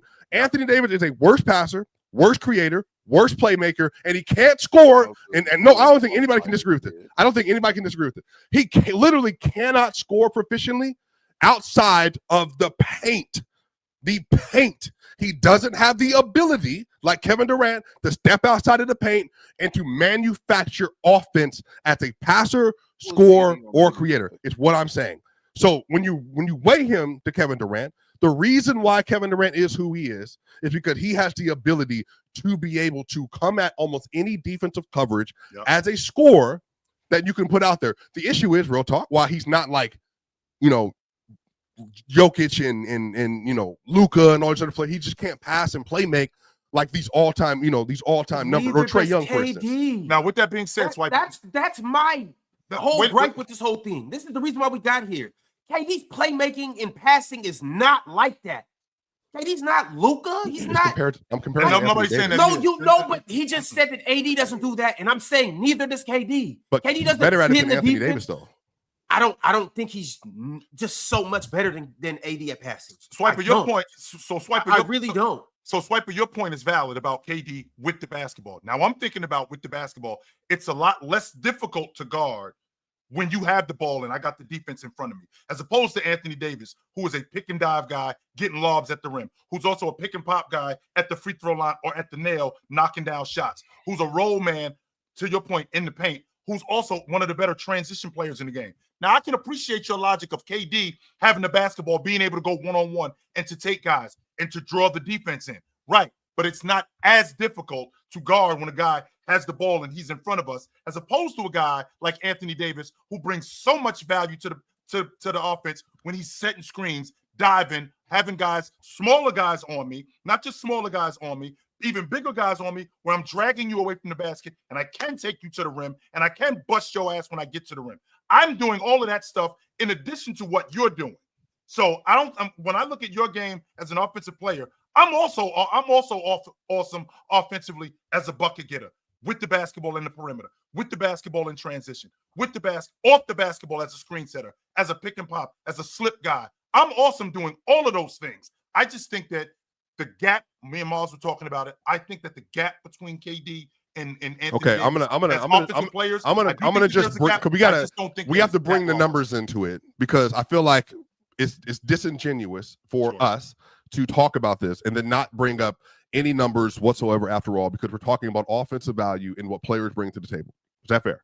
Sure. Okay, go ahead. What numbers do you have?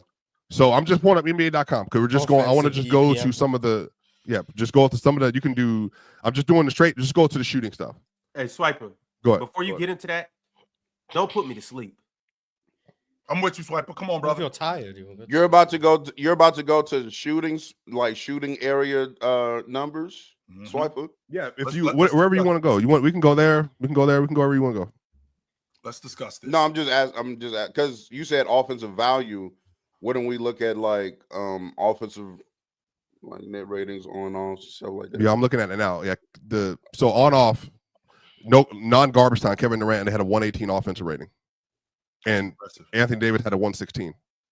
But it was plus what for their teams though? Like, that doesn't sound like a huge plus gap. what? That's a gap. It just doesn't sound like a. How much did AD's offenses fall off without him on the court? What's the differential? We are at. It was a 113 without, and then it was a 112 without for KD. So it is a 118.08 with KD, and then a 112.33 without, and then it is a 116.82 with Anthony Davis, and it is a 113.66 without. Sounds pretty close. The offense is better with KD on the floor and well. Sure. But it sounds pretty good. It's not like it's a 118 with KD on the floor and it's a 106 with him off the floor. Well, 106, that would be like the worst offense in the league. I'd hope. Right. But yeah, but I don't think you need numbers to say KD's a clearly better offensive player. I didn't know that. I didn't expect this to turn into my bad. I do think that, no, Mars. This is something we need to talk about. I do think that Kevin Durant is a better offensive player.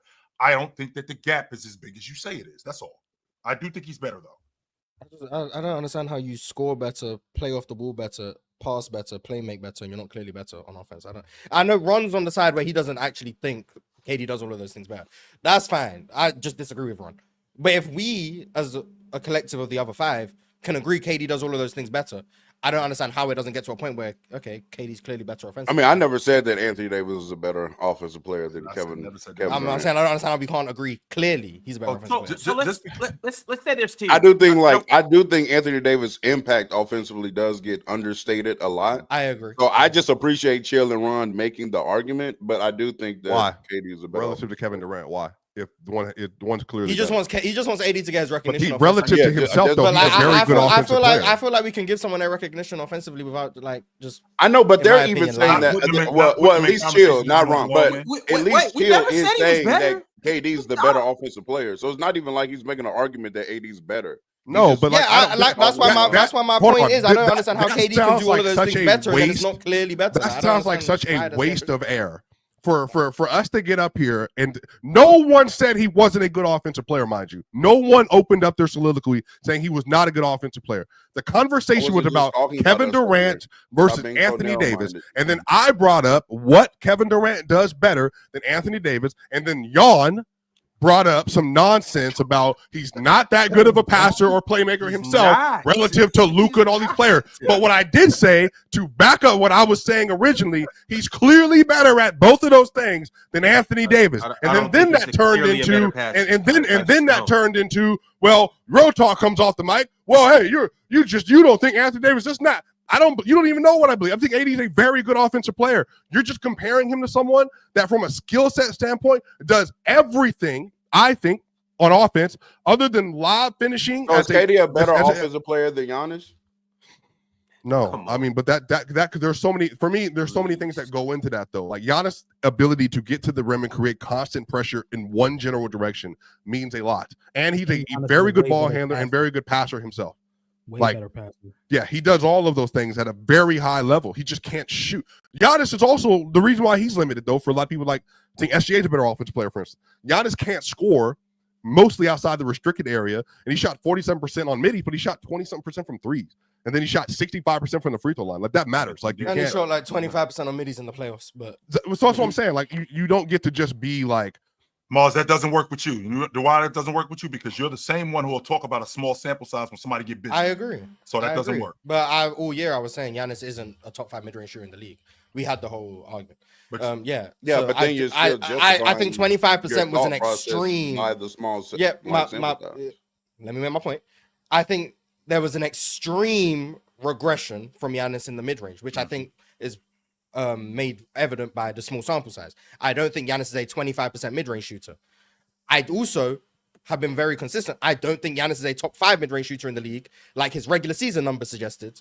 So I'm not surprised that his mid-range numbers went down in the playoffs. I think they would have overall corrected if he had a larger sample size to somewhere in the closer to 38, 39% from mid-range, which I think is probably more in line with where Giannis is. Giannis is a okay mid-range shooter. That's where I'm at. Okay. Like, I don't think he's an elite one. I don't think he's a 25%. Okay, is that average? Is that like maybe I would put him in the average category. Yeah, he's an average mid-range shooter. Which is all you really need to be when you're the best downhill force in the NBA. Because maybe we were having a conversation earlier that I vividly remember us having a conversation that Giannis is a better mid-range shooter than James was when he was at his best. I mean, that was a fun conversation. Yeah, we had brought up the numbers of what he was. So you see what LeBron said about his mid-range on Man the Game? You guys watched that? No, I didn't. Yeah, he said that it's not good. He said he sucks. It's never been something he mastered. Yeah. Shout out to LeBron, man. Yo, I want to ask you though, and this is also a segment I want to do this summer. Just similar to how we just did with KD and AD, just your value on offense. First off, with the segment, I want to do everybody in the league, and we do 5 different tiers, or all the good players in the league. We do 5 different tiers, and do it that way. But I want to ask though, if it's 5 different tiers, you got tier 1, which is the top. You can say that's S tier, and then tier 5 would be the lowest. What is the gap between Kevin Durant and Anthony Davis? Is Anthony Davis tier 2? Is he tier 3? If KD's tier 1, which I'm assuming he would be, where would Anthony Davis? No, he would not be tier 1. Yeah, it depends how many people. I think Jokic is tier 1. I don't think KD's as good as Jokic offensively at this point. So like, it depends how many people we're putting on it in the tier. Like that. Was KD ever as good as Joker offensively at any point in his career? No. He's never had the ability to pass. Hold on, Swipe. Hold on, Swipe. What were you asking? That's a general question. Oh, now he doesn't have the ability to pass? To the level of Jokic. Let Ron had to get what he wanted to. Just leave him alone. To the panel. No, I think Jokic is a better offensive player than KD. Yeah, I don't think there was a point. I don't think there was a point where KD has gotten to the. But I'm higher on Jokic's offense than most. So I am too. Perfectly fine with it. So who would be all tier 1 then? Swiper, do you think that KD? Do you think that Joker clears KD as an offensive player, even at his best? Yes. I think Joker has Clears proven is that he can crazy. score. Yeah, again, we're real talk. Wait, what did you say? What did you say? Let him answer. Let him explain why Clear is crazy. No, you go What do you ahead. mean, no? You wait. Was you just about to say Jokic the better scorer? Was you just about to say Jokic the better scorer? He was, yeah. You have to justify your words. No, you get on the mic. No, because I heard even as a scorer, and my mind started. No, I'm saying that. No, that's not even. You said Clear. Wait, time out. You said Clear is crazy. So that's what I said. But okay, but why is it crazy? You need to explain why he clears. So go ahead. No, wait, hold on. If he asked me, hear you explain. Let me explain your statement. So Chill asked me a basic question. I just wanted to know what he meant by even as a scorer. I think stop right here because we got off the track. So many. Chill asked one question. Swiper, I'll ask the question again. KD at his best as an offensive player, was he ever as good as Joker? No, I said no. And I said, now what I was going to say, I think KD is arguably the best scorer ever. I think as a scorer, Jokic has proven to be an elite scorer, one of the best that we have seen. Sure. But I think the issue is that even if there's a gap there, the problem is you start getting into everything else, and then you start getting into like one's a generational damn near everything. And then the other one just has clear limitations through his NBA career at doing these other things offensively. And then Real Bulk said Clears is crazy. So I want to know why Clears is crazy if one's one of the best playmakers, passers ever, and maybe the best half-court offensive player ever. And I want to know why it's Clear. Go ahead. Hey, Funny Bun, don't mean you get to call me out my goddamn name, little nigga. Little nut that cookie out every day. Answer the question. Nah, first off, you try to minimize KD into just greatest scorer ever. That's a lot of value.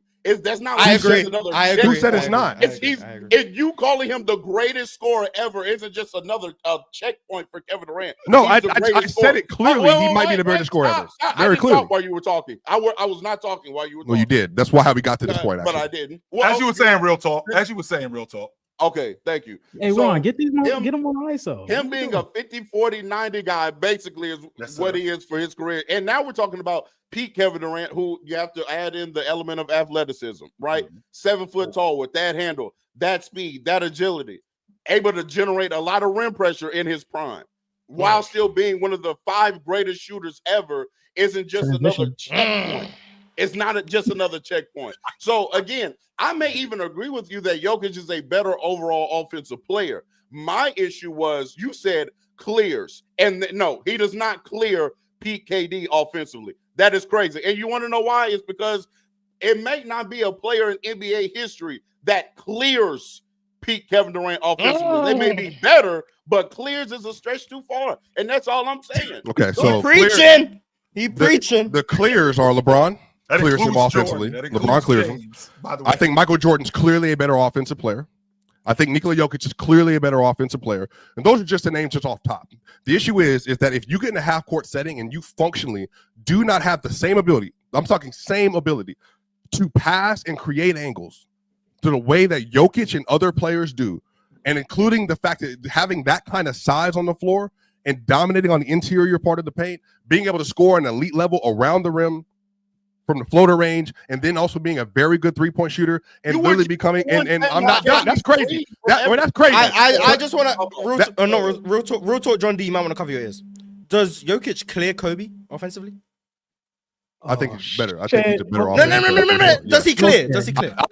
I'm not as high on Kobe's offense as some of y'all are. Does so I he think clear? He yes. You was comfortable. Yes. Okay. Yes. Okay. Yes. I'm not as high on Kobe's offense. I think Kevin Durant's a better offensive player than Kobe, but that's we've had this discussion before.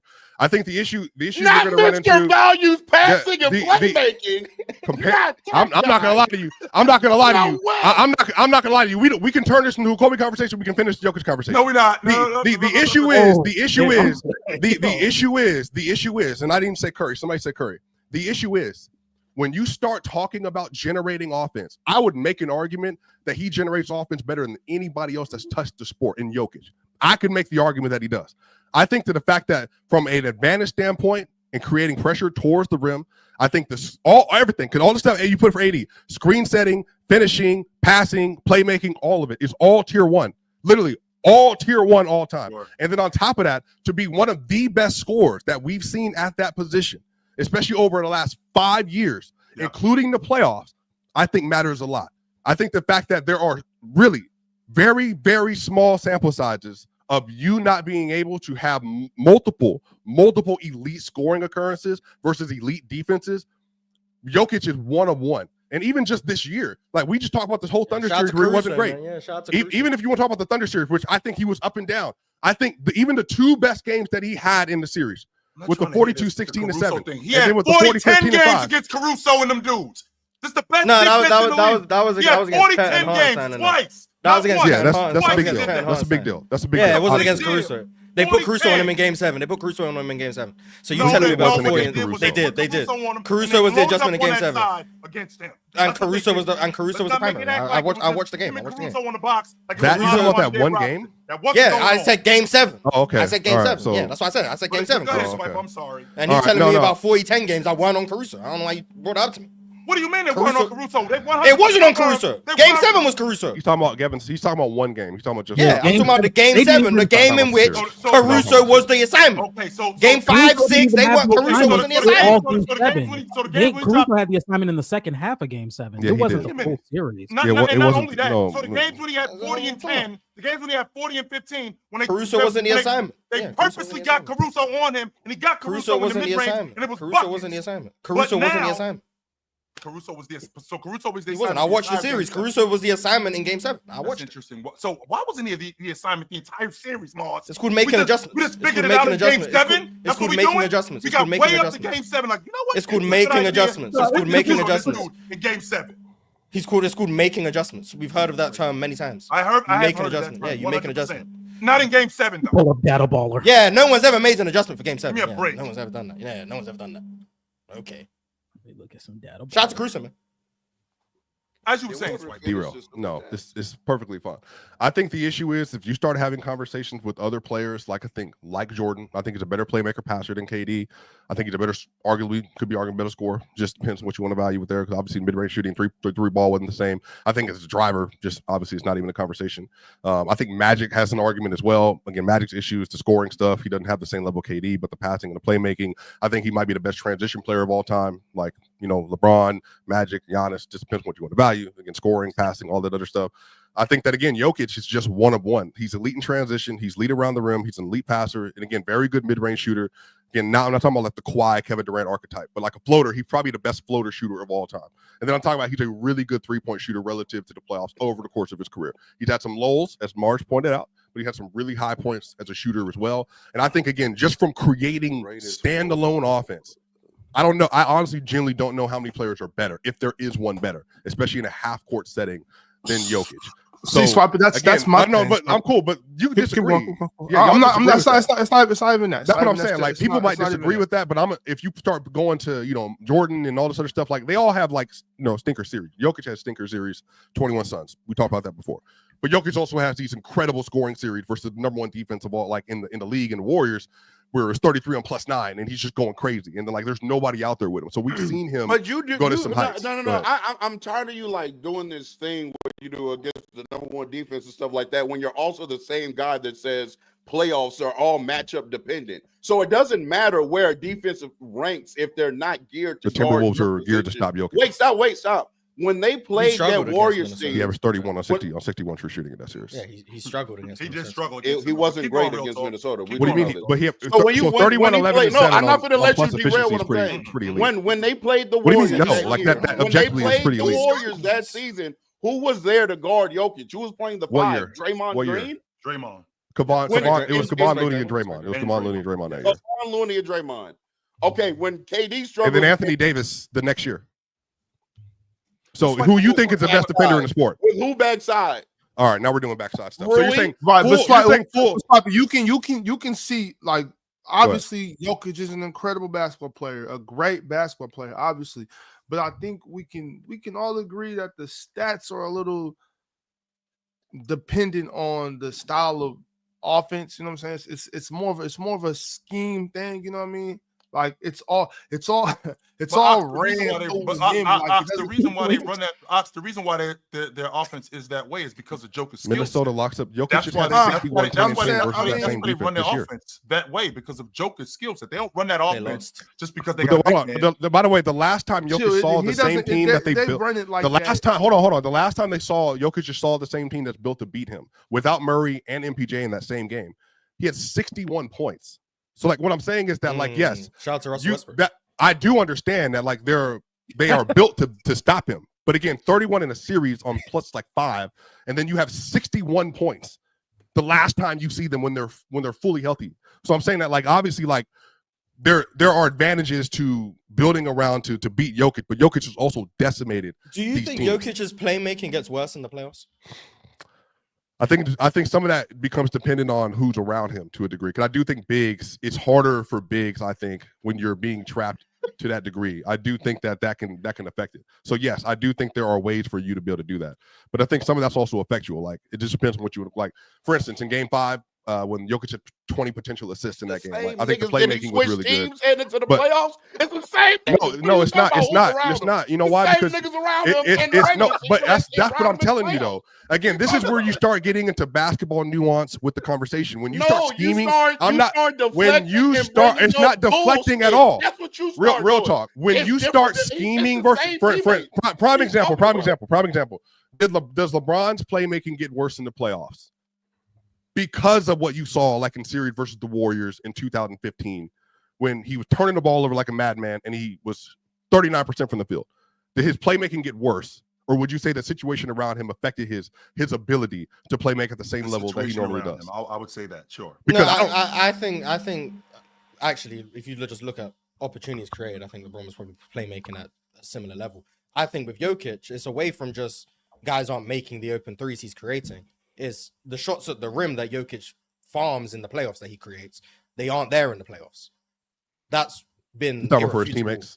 Well, Mars, can't we say that's been irrefutable evidence over Jokic's playoff career. His layup assists, his shots created at the rim falls off a cliff. It plummets. In the regular season, he has numbers up there with Jason Kidd and Steve Nash in terms of creating opportunities at the rim. In the playoffs, his numbers. Which I think that's a scheme, though.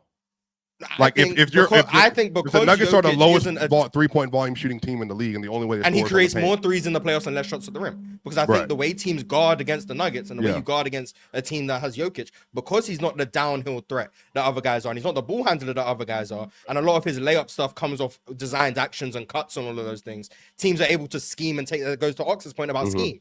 They're able to take that away in a way that you can't take that away from a Steve Nash. You can't take that away from a Jason Kidd. You can't take that away with some of the Magic Johnsons. You can't take that away from them. Well, wouldn't you say that's predicated on the fact that if you have shooters in those spots, like, then you can change and vary what your offense does. But I think the Nuggets have been so dependent on interior scoring, regular season and playoff, because they haven't had shooters on the floor at all.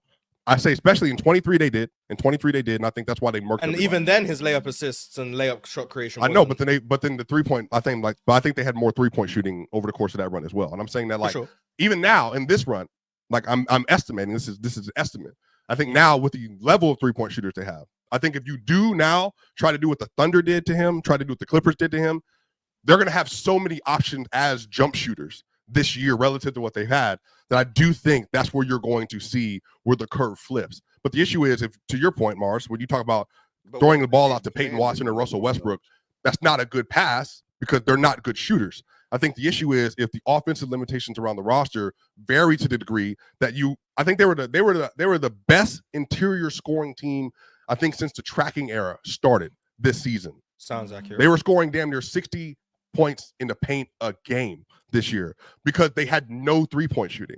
So then what teams did, like the Thunder, is they literally said, okay, we're just going to pack the paint and dare all your bad shooters to shoot. And so I actually think that's a credit to the defense, knowing that we're going to take away the best advantage you have by then making you rely on a thing that you can't do at a high level. So I do think that goes back to guarding Jokic the correct way. But I think, Mars, you also understand that my biggest criticism of the Nuggets and Calvin Booth is knowing that. And saying, if other teams know that, if I know that, other teams know that, and so therefore we're just going to pack and then just hope for the best with everybody else. I just don't think that's a formidable strategy, which is why I think John Wallace and Ben Tinney are coming in saying we're going to give Tim Hardaway, Cam Johnson, and whoever. Like, maybe they add another shooter. They got more shooters this year. and then we're saying, okay, we can take a bet that if you do play the same kind of defense, then we'll be able to beat you next time around because we have the shooters around. So I think that's where you flip but the philosophy. what if they can't? What if that personnel can't stay on the floor defensively? Well, It's going to be actually. so if the five that you have out there, if you want any kind of two-way viability, there's like a 90% chance that there's going to be somebody out there that can't hit a three. Well, I don't know who these people are you're talking about with this Nuggets team though. Like you're saying, like Hardaway can shoot basketball. 100. Yeah, I think that's the question. Because I saw the five that you had put for the Jamal Murray can 3-point lineup or whatever. Just a zone buster. It was just a zone buster lineup. Yeah, I don't know if they're going to see minutes this year. That's fair. But I'm saying, what if you play like y'all still have Peyton Watson, correct? Yes, he's still on the right. I think Peyton Watson is going to have to play because he's one of your better defensive players, correct? I mean, but that's the thing. Their defense wasn't what they struggled with last year, though. So I think like their offense was the problem. Their defense was good, I think, in both of those series. I think the issue becomes is that but that's because you were playing some of your better defensive personnel like Russ and Peyton and these players. But the numbers actually say when Peyton Watson was on the floor, the defense wasn't all that good anyway because he was just like kind of flying all over the place. I'm saying, I believe, just please correct me if I'm wrong, I believe, but I'm saying that like the other side of this though too, real talk is, I think they showed they can scheme up enough defense to make up for deficiencies they might have. And I think the starting line is still going to be Jamal Murray, Christian Brown, Cameron Johnson, Aaron Gordon, and Nikola Jokic. And then the rotation behind is going to be Tim Hardaway Jr., Bruce Brown, and then, Jonas Valanciunas, whoever else, maybe they bring another person. They're going to have several other players to come into the game. Mars, I think you can go ahead. Mars, it sounds to me like Joker doesn't have something that transfers into the playoffs. What I mean when I say that is, if you think about the all-time greats, sure, their numbers go down in terms of field goal percentage because you're playing against better defenses and you're playing against better schemes. However, there is one thing that I have that you can't stop once we get to the playoffs. Now, there might be some things that I won't be able to do as good, but there is this one thing that I do it just transfers into the playoffs, whether it's defense, whether it's my ability to pass, whether it's my ability to knock down a mid-range shot. Joker, on the other hand, we shouldn't be able to scheme against you. If you finish around the rim, I understand that we're playing against Toronto in the regular season, and I understand that we're playing against Charlotte and those guys. But if we have one team specifically that's scheming against me, I should be able to finish around the rim, even if you have a big. And it sounds to me like what you're telling me about Joker. His ability to finish around the rim come playoff time is less difficult to scheme against as it is in the regular season. Why is that? Why don't his ability to create shots around? I think. Yeah, he's talking about passing. But this is what I'm asking. My ability to create shots around the rim. Why am I making this more difficult than it already is? Because it goes back to my original logic of me being able to do this one thing. I don't need to create a bunch of different shots for a bunch of different defenses. Like I told you about Jabal, I had this one thing. You stop this, you stop me. If I got this jump hook, you stop this, you stop me. If Joker had that one thing around the basket, he wouldn't be able to be slowed down. Who's slowing him down exactly, though? I guess what I'm trying to understand is like Mars is telling me that when we get to the playoffs, Joker has a difficult time around the rim. He's saying passing, creating shots around the rim for his teammates. He's saying his playmaking takes a dip because they're guarding the rim. And so he doesn't have the ability to play make the same way in the regular season because the way defenses are leveraging their defense in the paint. With these guys collapsing on me, around the rim, when I'm diving to the rim and I get 2 and 3 guys, Michael Porter Jr. is still in the corner in May as he was in January. Why is this more difficult now? What's going on now? Well, the corner's not the rim. Okay, why can Caruso guard Jokic?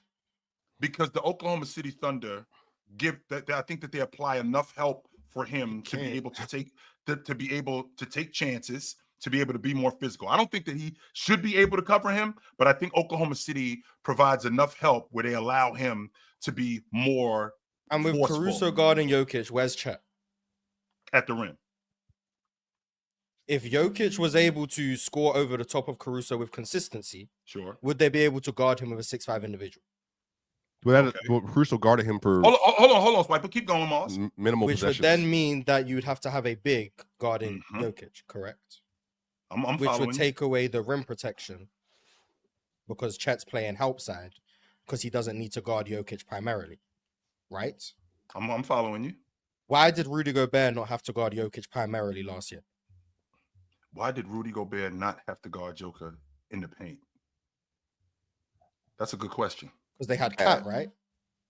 And everyone up here unanimously agrees Cat is not a last year defender, you're right? talking about. Yeah, last year. because they had Cat and they had Nas. They had Cat, right? And they had Nas. And Cat and Nas Reed were guarding him primarily. They were the post-up defenders, all of that stuff, right?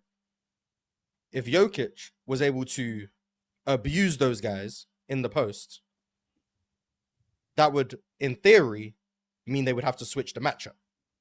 So Joker can't. But they did though. Yeah, and he had that game 4, game 5. Which game was it? Game 5, right? And then game 6, game 7, they went back to the Cat matchup, right? Well, no. I think you're getting your order of no. You're getting your order of sequence wrong. Game 7, he had 34 and 19 to 7. He had 21 in the second half. He was really so that good. was the game you guys couldn't buy a 3. You guys couldn't buy a 3. Yeah, remember, and then they had no one outside of Jokic and Murray scored more than 7 points in that game. Yes. So they lost to the point that you were making earlier. They didn't have anyone that can make any of the exterior shots. And game 6 was just you guys they got blown. They got the doors blown off. Yeah, it was just and that happens quite a lot with them. How many times in the last 2 postseasons have you guys scored sub 100? Sub 100? Yes. I'm thinking more getting blown out. Yeah, I think they've lost. Well, them getting blown out is that's defense stuff. We're talking about 40 miles though. I mean, like getting blown out by 40 though. Yeah, but that means you have to not score a lot, and they have to score a lot to get blown out. They lost by 30 to the Clippers. Strictly offensively, how many times have the Denver Nuggets scored sub 100 in the last 2? They averaged 106 in their series against OKC. Minnesota against Minnesota, they scored sub 100 4 times in 7 games. Against the Lakers, they didn't do it. I'm checking it right now, so this is not me knowing the answer. I'm genuinely checking. Against the Clippers, they scored sub 100 once, so that's 5 times. And then against OKC, it was 2 times. So in the last 2 postseasons, they've scored sub 100 7 times. They've played how many postseason games? They've played 26 postseason games. 7 of 20, so about 25% of their postseason games, they score sub 100 points. Having the best offensive player ever, tier 1, scoring sub 100 in the modern NBA in 25% of your playoff games, that's not concerning. But hold on, timeout. So Swiper, you gotta answer this question. Well, but I didn't start this segment. So like I'm saying we do this thing where it's like we're starting this segment and then we just gotta end it because it's now getting into conversation. What I'm saying is like, no, it's because we're at the super chat segment. Yeah, sure, that's what exactly. So I mean, Mars. I think Jamal being hurt last year had a lot to do with that. I think he was clearly ailed, and I think this year having the lack of shooting around the team, which was present in the regular season and in the playoffs, I think had a lot to do that as well. I think there were multiple factors that contributed. How many times did the 2018 Cavs score sub 100? Let's check. 2018 Cavs in the playoffs. Did they play in the elite defenses in that playoffs run? Not only that, it was a lot different ball game back then. It was he's going back to a older era, so 2018 there should be Cavs, less scoring. 1, 2. They scored sub 100 once, twice. 2, 3, 4, 5, 6, 7, 9 times, I think, in 22 one run? games. The 22 games to 26, yeah. Count 9. And I think we'd all agree they were a worse offensive supporting cast, right?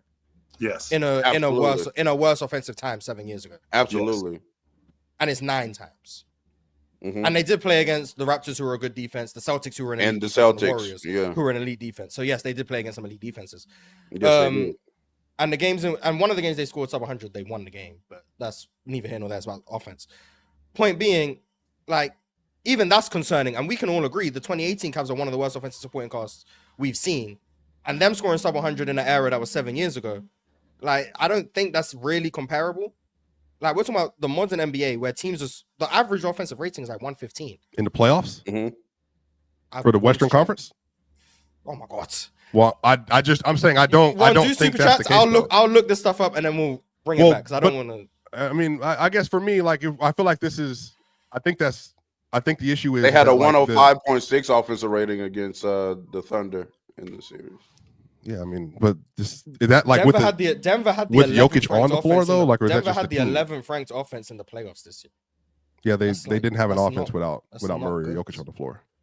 All right, y'all. We're gonna go ahead and transition into That's just crunch interesting. time. Interesting. They were 10th last year. So We're going to transition into the places. crunch time chat. Salute to everybody that's out there watching the video. If you are watching, whether it's on Twitter, whether it's on YouTube, or whatever platform you may be watching from, make sure you subscribe to Player's Choice. Make sure you continue to send through super chats, and make sure you turn on your notification bells so you can know when we do things like, obviously, the panel that you're watching right now, or when we come with PC football, or when we got Chill with Chill, or even when I'm about to do the top 5 comments of the week. Whatever the case may be, you can get those notifications and know everything that we doing up here on the panel. But you guys have spoken, so let's go ahead and get into it. Tupac Westside said, I love Rui, but I don't mind trading him. I think you can get a good piece in return. Plus, in my opinion, the Lakers don't use him to the fullest unless LeBron is not playing.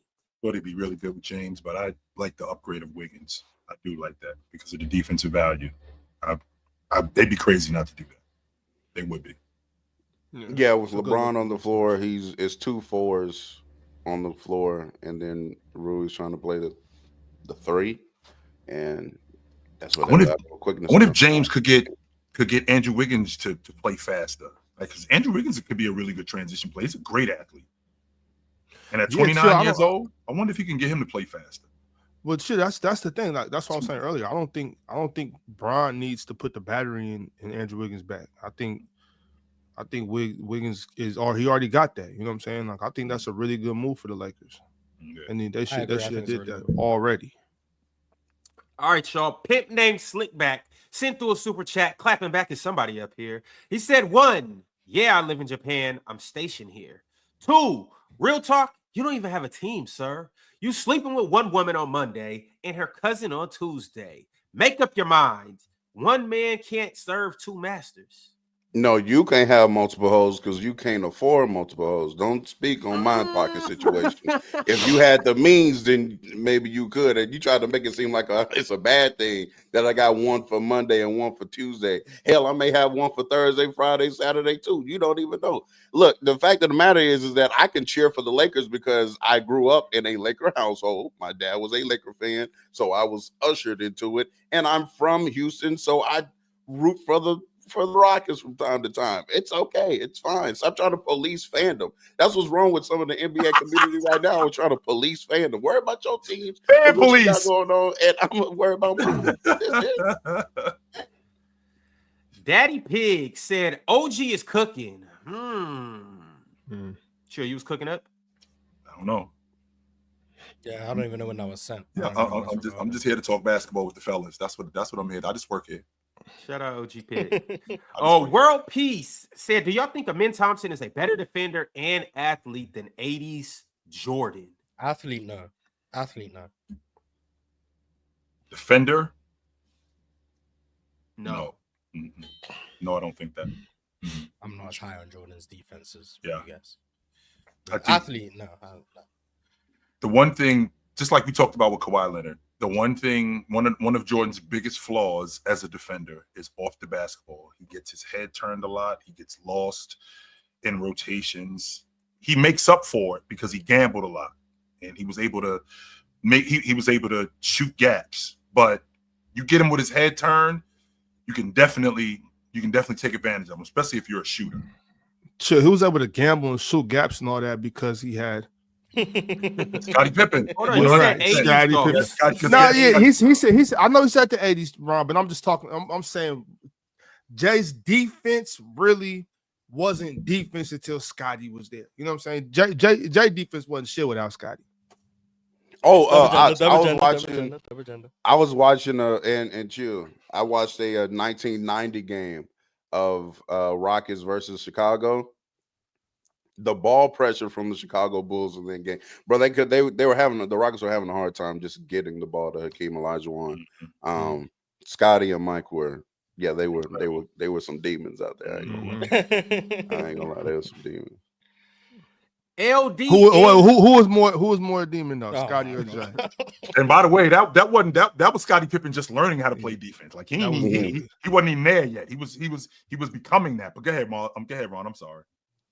Wait, hold on, real talk. No. Only answer the question if they were equally demoned. Ox. Okay, it was equally demoned. Okay. You know, They out there killing. And Paxson could low-key like pick up too a little bit, turn the ball a few times. Shout I out watched Jay them do Pax. that same thing to the Magic in '96. It was ridiculous.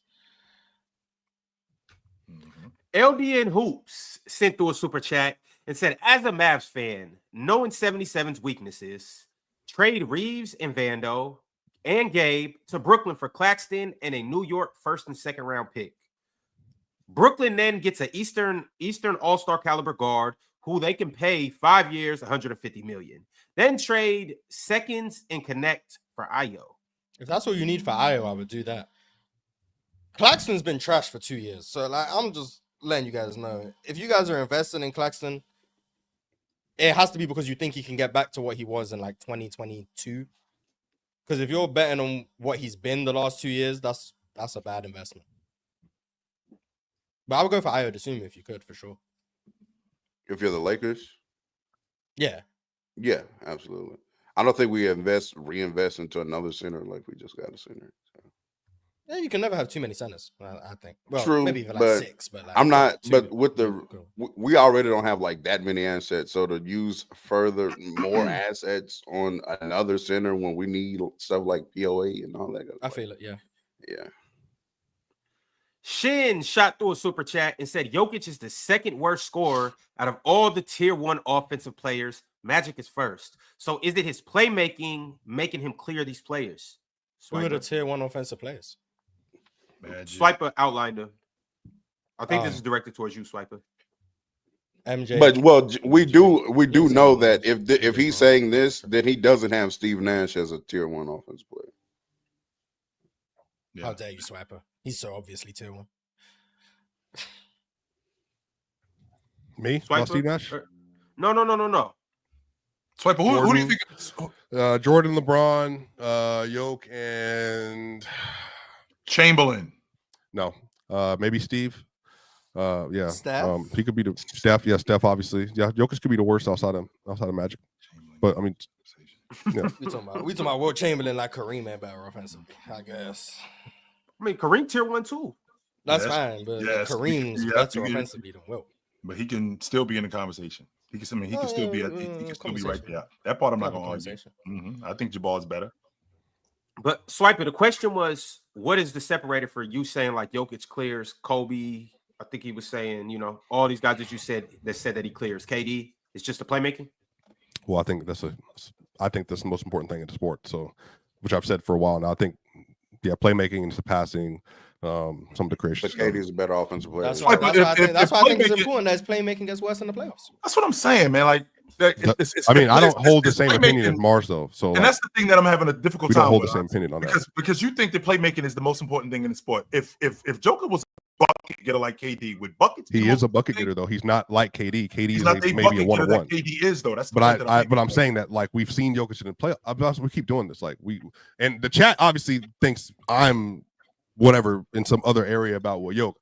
I'm just identifying like in the box score numbers, he's been a really good scorer and an efficient scorer in the playoffs for the last 5 years. So like I don't know what else to do with that. That's just what's happened, respectfully. Cowboy Bob said, Swiper Laker expert, ? Trapped in the closet, part 5. Laughing my ass off. Let Swiper talk. He likes to talk. Want to know how much he knows about the Lakers and John D. Press him. I feel like I know a lot about the Lakers. I mean, y'all be surprised. You have to cover the Lakers a lot, given you do national shows. So it's just a part of the. And on top of that, you've been adamant about how much you hated the Lakers. By the way, I'm from Denver. Like that doesn't separate the fact you don't that have to like the Lakers to know about them. Yeah. But he said he's a big Laker fan. He said that earlier in the show. Yeah, because Real Talk said I'm a Lakers fan. Closeted, so I just went with it. Oh, okay, I got you. Trapped in the closet. Part 13. You are. It's fine. Eventually, you'll be over here. It's fine. It's whatever. I'm clipping the hell out of that part too. As you should. Switchblade 98 sent through a super chat and actually a topic that I wanted to get into today. He said the Lakers have both the number 1 overall pick and the number 3 overall pick from the 2018 draft on their roster. Might as well now sign the number 2 overall pick in 2018. Marvin Bagley. I mean, why not? Marvin Bagley. What do you want me to do with that? With that being said, Marvin to help y'all right now. Yeah, you know what? Is he better than Jackson Hayes? Yes. Yeah, sure. I guess. Backup 5, you know. With that being said, fellas, these two draft classes right here, 2011 and 2018, have the most max contracts in the draft. Obviously, you can see DeAndre Ayton's in here for 2018. You got Luka, Trae Young, SGA, Michael Porter Jr., and Triple J. I don't know if there's any more players in this class that got a max contract, but I know these guys all got one. Brunson's in the 2018 draft, but he's not going to qualify because he didn't sign a max, but he is a max player. Okay. You can take MPJ and Ayton's spot because they don't deserve theirs. So. And then in 2011, you got Kyrie, Kawhi, Clay, Jimmy Buckets, Kemba Walker, and who would have thought? Tobias Harris. Unicorn. Toby. Shout out to Tobias, man. Go get your money. I said unicorn, polar bear. So 2018 clears, right? For a long time. The best player up there is who? Kawhi. In that 2011. No, I'm doing a period on the whole graphic. Yeah. I'm asking, is Kawhi better than Luka and Shea and them? Like, that's what I'm asking. Right now, Kawhi's the best player in throughout there. Yes. As to date, sure. But Shea and Luka can definitely finish their careers. They could finish their careers higher than Kawhi. They will. Are they 2 and 3? Luka and Shea? Yeah. Yes. Yeah. Mm-hmm. I'm comfortable. Are they for real? Yes. Who goes ahead of them? I mean, I'm looking right at Kyrie Irving, right in front of me. What about Kyrie? I'm just saying we're talking about full career. I'm saying Kyrie Irving right in front of us, Jimmy Butler right in front of us. I'm just asking who's the best. Who's the best Have player? a little respect. Is Kyrie Irving a better player than SGA at basketball? No. Not to me. I'll say not to me. Just at basketball. Handle, get to the rim. He's more skilled in a box, like just in a hooper box. He's more skilled than Shea. I don't think he's better than Shea. But I think he's more skilled. He's more skilled than. Well, is Lonzo? I think Kyrie's might be the most skilled player ever. So. Yeah. Is Lonzo Ball a more valuable NBA player than LaMelo Ball is? Are you factoring in contract? No, just just what they do. Oh, because LeVar said that LaMelo's the best player in the family. So I'm saying that but he obviously can't defend and do all the other stuff that Lonzo does. So man, Lonzo don't get hurt. Shit. LaMelo like that now. Kyrie Irving, like we had this conversation as a distributor, getting downhill as a finisher around the rim, money mid-range game, great pull up at the long ball line, fantastic in transition, the best ball handler that I've ever seen. Decision making, I think he's a lot smarter than people give him credit for. I agree. Money at the stripe. Yeah, and we won't bring up production and what that led to, because that's how we get to all NBAs and all stars and all of that kind of stuff. Because I mean, SGA ended up, it's the third year in a row he's first team All Pro. Kyrie Irving's never made the All Pro team. I'm just talking about never made first team All Pro. I apologize. Never been a first team All Pro.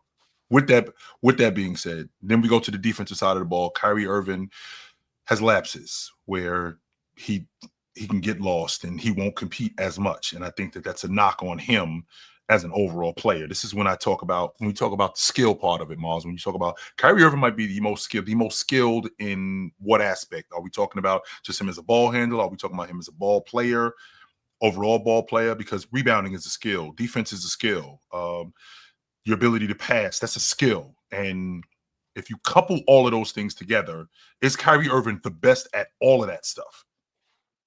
No, I just think cumulatively he might be the most skilled. I'm not saying he is. He just might be. Or with the one thing that he does great, right? With the one thing that he does great, does that trump, let's say, John Stockton's ball handling, his ability to, or does that trump John Stockton's passing, his ability to finish at the rim? Does that trump SGA's ability to finish at the rim? I think Kyrie's a more skilled finisher than SGA. With both hands, with both the hand, I think Shea's more efficient at the rim, but a lot of that's due to size. But I think Kyrie's more skilled at the rim. Yes, purely skilled. Yeah, I don't know if Kyrie is the most skilled. Like, he might be. I just think he's in that group, like him, Kobe. I think a sleeper pick that no one seems to acknowledge is Chris Paul. I think he's sneakily one of the most skilled players ever. Chris Paul is very skilled. Yes, he is. Yeah, hell yeah. Jordan. Yeah, I don't know. Those guys, like, and then like bigs and stuff, like Jokic is supremely skilled. Embiid is supremely skilled. Hakeem. Jabbar, sure. I would have threw Steph and then skill. Steph, sure. supremely skilled. Mm-hmm. So yeah, I don't know if Kyrie is the most skilled, but I think he's in that group. But I don't think he's in the group for the best player ever. So I just think it's a difference between most skilled and best. Which and I don't want to derail the conversation because Ron is going. I got something brought to me, and I got a question for you guys, and I'd really like to get an answer from you. If we couple like we talked earlier about the top 10 players, right? We talked about the top 10 players in the game today. If you put all of those guys, Joker, Giannis, SGA, Jason Tatum, Luka, KD, AD, James, Donovan Mitchell, Anthony Edwards, Curry, Brunson. If we put all of them dudes together, Wemby. We put all of those guys together, those 11 guys, right? What I want you guys to do is I want you to take all of those guys at their best. Okay. Is James Harden the top 5 player in today's game? No. This is a question I put on Twitter like a month ago. Went crazy. Seeing people just steal it. But that's because now we're getting like peak. Like everyone at their peak. Every last one of these guys every last one of these guys are at the top of their game. I got Jokic, Bron, Steph, and KD easily. There's no question in my mind. Then the we can fifth spot start goes to there. Giannis. Then the fifth spot goes to Giannis. So no. Jokic, KD, Jokic, Steph, Bron, KD, and Giannis. That's my 5. And Giannis, that's 4 right there. Jokic, Steph, Bron, KD, Giannis. That's my 5. I'm with you. That's my 5. Now, sorry, James Harden, you don't make the cut. Now James Harden in 2018, James Harden in 2019. That James Harden. What I'm thinking about, Ox, is I know how much you value, and I value it too, the other side of the basketball, right? I value the defensive side of the basketball too. However, when we have guys who are so good on the offensive side of the ball, there's times when that trumps what's going on the defensive side of the ball. James Harden was a scoring machine. For sure. He was a scorer. When I say a scoring machine, I hadn't seen anything like that since Jordan. And I've seen James, and James was really good for like Kobe averaged 35. I've seen Bryant averaging 35. I hadn't seen anything like that in terms of a scoring machine since Jordan. Would that trump how good like Anthony Davis was in allegations on? No, like that's the group. Like I'm fine with Harden being better than AD. I'd even. Oh, you might want to cover your ears. I'd have the Kawhi conversation. Like I'm fine. Like that's the best version of him now, Ox. Yeah, like I know all this. I'm fine. I'm fine with that. But for me, my top 5, borderline non-negotiable. Jokic, Steph, Bron, KD, and Giannis. Those 5 to me, they're the 5. Everyone else, like where you at? Where you at with Embiid, Morris? That's where I was like, I don't know what I want to do. Like, where is peak Embiid? Like, what's peak Embiid? Is that 23 peak Embiid? 23, 24, those 2 years. 23, he's better than James Harden. Yes, he is. I'm fine with that, but like, it's hard for me. It's hard for me to say I can't get him in the top 5 because, like, I know it's like everyone healthy, but like I haven't seen the health in the playoffs. Like, so I don't have a reference point. That's a hard thing. Like that. So like, if I had seen it in the playoffs and it went how I think it would have gone, I'd be talking top 5. I'm gonna be honest. I would. I'd be like, he's in that group. He's closer to that group than he is to the next group, in my opinion. Mm-hmm. But I haven't seen the playoffs in healthy stuff, so I don't want it to be purely hypothetical. I don't want it to be when if he was in the playoffs healthy, he would have done this, this, and this, and I'm like, so he's top 5 because of that. When there's no tangible evidence to point to that, so that's what's holding him back. But I do think he's. What if you were to rank him as regular season players? That's what I'm talking about. Like in the top 5, because Swiper, I'm thinking to myself, in 2018, like the 17-18 and the 18-19 season, did James Harden on the offensive end, did he affect the game as well as Joker did as a playmaker? I ain't talking about a bucket getter because I think as a bucket getter, I don't think it's close. I think I don't think it's close. I think he clears Joker, and I don't like to use the word clear. I think he I think he Golden Gate Bridge jumps over Joker. I think he's that far away from him. I'm talking about as Just say clear. I'm talking about as a. I mean, he was averaging 30. It was a ridiculous like 35 and 36. It wasn't even anyway. As with the playmaking, James Harden was a double-digit assist guy. James Harden, but yeah, James Harden was a he was a double-digit assist guy. The lob threat guy that he was, the passer that he was at that point, attracting defenses, being able to drop the ball on the floor to his bigs like Clinton Capella, being able to find guys like Eric Gordon in the corner, stuff like that. I mean, I feel like, especially in crucial parts of the game, I felt like that is one of the main reasons why they went as far as they went. And with him being the bucket getter that he is, that just compounded it. Where you at with Chris Paul on this? Chris Paul's in that group with the ADs, the Kawhis, the Harden. That's the group he's in for me. Like if I had to, Tier 1 is Bron. Tier 1 is Bron. Like I think Bron got it. He the best. There's no real conversation for me. Then Tier 2, I got Steph, Jokic, Kevin Wayne.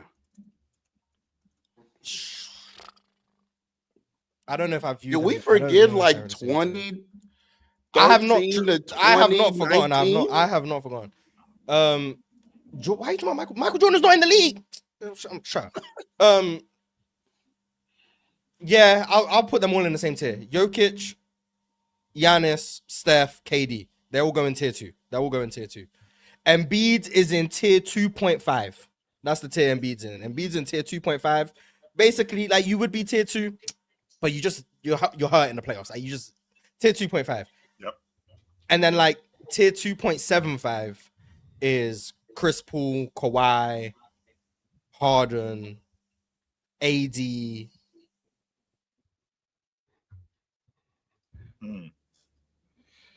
That's a good one. Does Luka get into that tier? Is Anthony Davis in that tier? Yes, absolutely. To me, I'm not even thinking twice. I think he is too. Oh, they asked him about Paul George too. He not in No. Yeah, CP3. As respectfully as possible, he's not in his talk. Why am I seeing D-Wade? Current players. This is what we're talking. We ain't talking about current players. We're talking about today. Right we're talking about today. Current players, everyone at their peak. That's the conversation. We ain't talking about dudes. You didn't name SGA. 15 years ago. We talking. I'm thinking if Luka and SGA are in that tier, the tier I just named. With Embiid, 2.5. No. Hell no. Tier 2.75. Yeah, I think they're in that tier. I think they're in tier 2.75. Yeah, that's probably where it stops. I'd have Russ in tier 3. Dame would be in that tier. Kyrie. Dame at his best. Dame's in tier 3. Yeah. Man. Yeah, I don't think he's in the same tier as Harden and CP3. Like, the 60, he's dropping 60s and dropping 50s. He's not up there with CP3. You don't want to know how clear I think Chris Paul is. You don't. Yeah, like, at that point, because the reason I came back on this because I want to talk about CP3. I want to talk about what about Kyrie and Jimmy Butler? I know. You know what? I'm putting them all in the same tier. Everyone I just named: Embiid, Kawhi, Harden, CP3. They're all in the same tier. Yeah, so CP3 I got is so fucking Bron by himself. Yeah. Jokic, Steph, Bron, Giannis. Embiid's half in, half out that tier. He's regular season Embiid's in that tier with them. And then tier 2, whatever. Shea, Luka, Kawhi, Chris Paul, James Harden, Anthony Davis. That's that tier. That's my tier. That's right. CP3. I think I said everything. Jason Tatum would be in the tier with Dame in them. I could get with that. Dame and Russ in them. That's his tier. Maybe I'm not sleeping on Chris Paul. I think what's throwing me off the track is his ability to score, because I think that his ability to score was great. I'm not going to argue that point. I think his ability to score was. But when I think about Damian Lillard as a bucket getter, because I think Chris Paul trumps him as a playmaker. I think he trumps him as a distributor. I just think he was lost. But as a bucket getter, just a guy who can just pour it on you. I don't think that Chris Paul was James struggled to score a lot in the postseason. After James struggled the same way. So let me ask Besides you that this, series Moss. against the Nuggets, Right, in so- 21 or 22, whatever year that was, 21. He went for like 55. Besides that series, which was an amazing all-time series, by the way, credit to Dame. But he's historically. I mean, struggling Dame's in the been playoffs. playing some really good defensive comp. Chris though. Paul's played some really good defenses, and Oh no, he's but I'm He had to saying go like against the Warriors. Now, managed to he score. did what he did. Is it the He did steadiness? what Drew Holiday with AD backside and Well, that's what I wanted to ask. That's what I want to ask. That right was an there. amazing Golden ball. State. Is it Like, is it because they relied on Dame to score more? Because I don't think that when Chris Paul was with the Clippers, I don't think they relied on him to score as much as Portland relied on Damian Lillard to score. Maybe not score. I mean, they they didn't relied on rely him for on him to offense. score, they but relied on him to create all their offense. So like, They Yeah. did rely on him. They did rely on but him yeah, to do to that. score, But- Dame had a larger scoring burden. Like I agree, but what he did with that burden was struggle. So it's like, yeah, you're asked to do more, but you're clearly struggling to do that more that we're asking of you. Chris Paul was maybe asked to do less, but overperformed. Like he did his job and then some. And then he's clearly the better playmaker, decision maker. Clearly the better. Dame is the worst defender I've named. The defense, And we he's don't have clearly to the talk better defender. Like, yeah, I think Chris Paul clears. I think Chris Paul is underrated. But I think like if you're asking Dame to be like the primary scorer, I think asking CP3 to generate the offense for the Clippers as much as he did, like I don't think that trumps as much because CP3, almost the entire offense of the Clippers unit was based off of how CP3 could create in pick and roll, out of transition, manipulating defenses. Now, Blake Griffin did have a very big part in that, in the short roll and attacking mismatches and playing at the elbow, but I think a lot of that was based off of what CP3 was doing. His ball handle created a lot of really good shots in the mid-range, created a lot of lobs, a lot of kickouts to the corner. If you're constantly having the burden of creating offense for your team consistently throughout a playoff series, to me, that's just as much as scoring. I think asking Dame to score as much as he did is almost as much as asking CP3 to generate the shots that Dame he did. shoots in those below Clippers runs. 40% from the field outside the first rounds in his career. Right. Like No. I didn't know that until I just looked it up. But like, yeah, you're being asked to do all of that stuff. You don't I do am it very asked to do effectively. But I am asked to do what Chris Paul is doing too. I'm just not as good as him at that. I'm not. Yeah, he's asked to be their Right. entire offense, I'm but the he's not hub. as good at being their entire offense as Chris Paul is. And then he's also an egregious defender. So like, you're not as good of an offensive engine. You're not as good in the playoffs, and you're the worst defender maybe in like the last 15 years ish. Like he's in that group, he's in that bottom tier.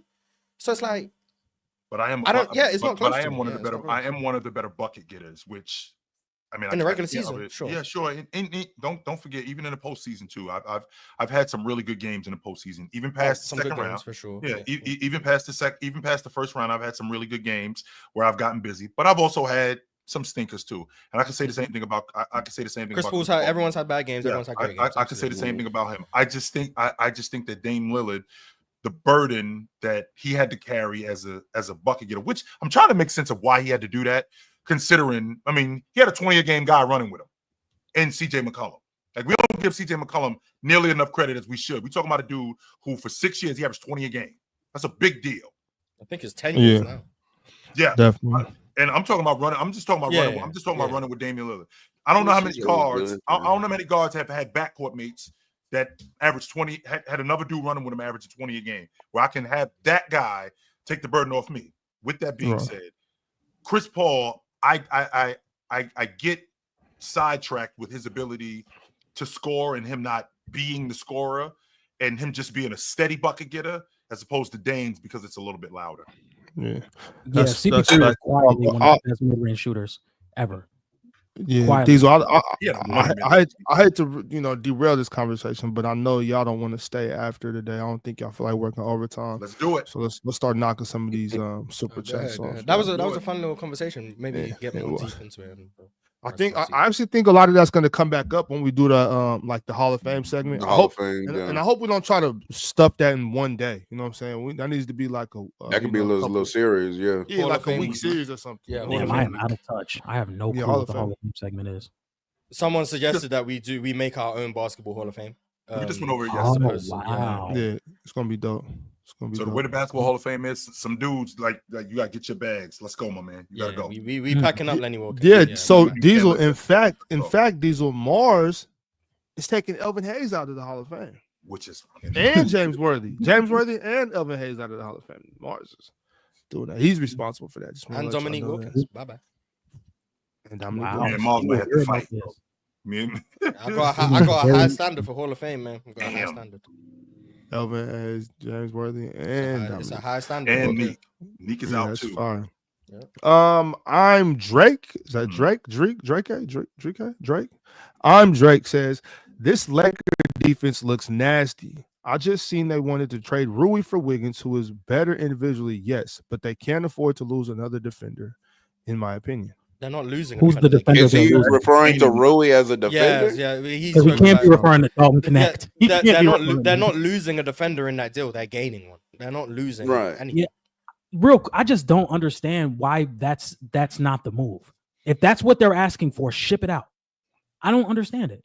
I don't know why the People Heat don't want do that deal. John D, like, yo, why is this not done already? What are we Right. doing? This could have been done yesterday. And everybody's like, don't do this. This is an overhaul. What are you talking about? Mars, you think the Heat the Heat offered that, right? Or Yeah, I don't know why the They said Heat that's what they want want. that package. I don't know why that's what they're asking for, but I'm trying to get it done before they change their mind. Let's hurry this up. sorry about it became a YouTube member. Appreciate you. Sorry. My main man, Alan L. says, free Luka Doncic from the shackles of mediocre roster construction. It's been 7 years. When is it our turn? 7 years for what? I've He said wants this. Luka. Luka's turn. The Celtics. I think Luka's the Luka Celtics. has. I think last year and this coming into this year was probably the best roster around Luka Doncic. They had the ability to be a top tier defense around Luka Doncic and Kyrie Irving, which is Luka's the bigger concern than Kyrie Irving in my opinion. On the defensive side, and then now you have to shift over to the Lakers, who had to scramble to build a team at the trade deadline, which they didn't succeed at, and then this offseason trying to build a team around Luka Doncic. I think I've been wrong into like trying to rush this.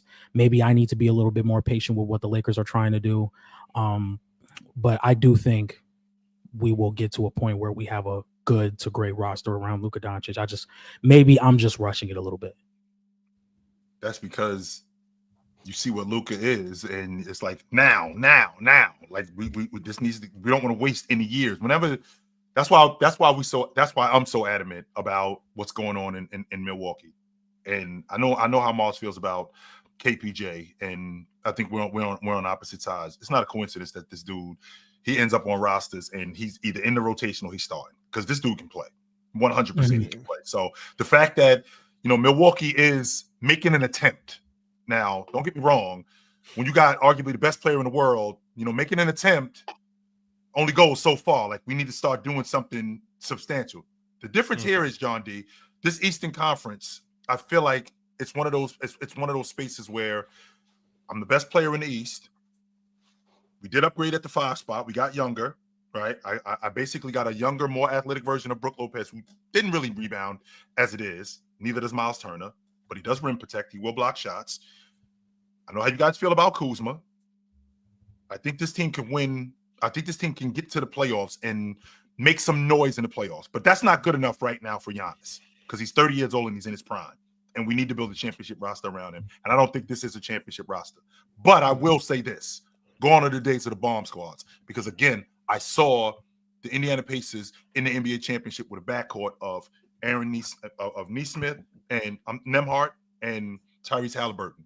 Gone are the days of the bomb squads. That's Those an days elite are backcourt. over. Why is that not a bomb squad though? That's an elite backcourt. Right, but That's was not it a bomb squad. Y'all know what he means when he says bomb. Y'all know exactly what it means. Thank you, Real Talk. Y'all know exactly. I know what he means, but I mean, also know in this that era, I think that's every just a NBA different team would definition choose now. to have Steph, Bron, KD on their roster over Halliburton and Nembhard.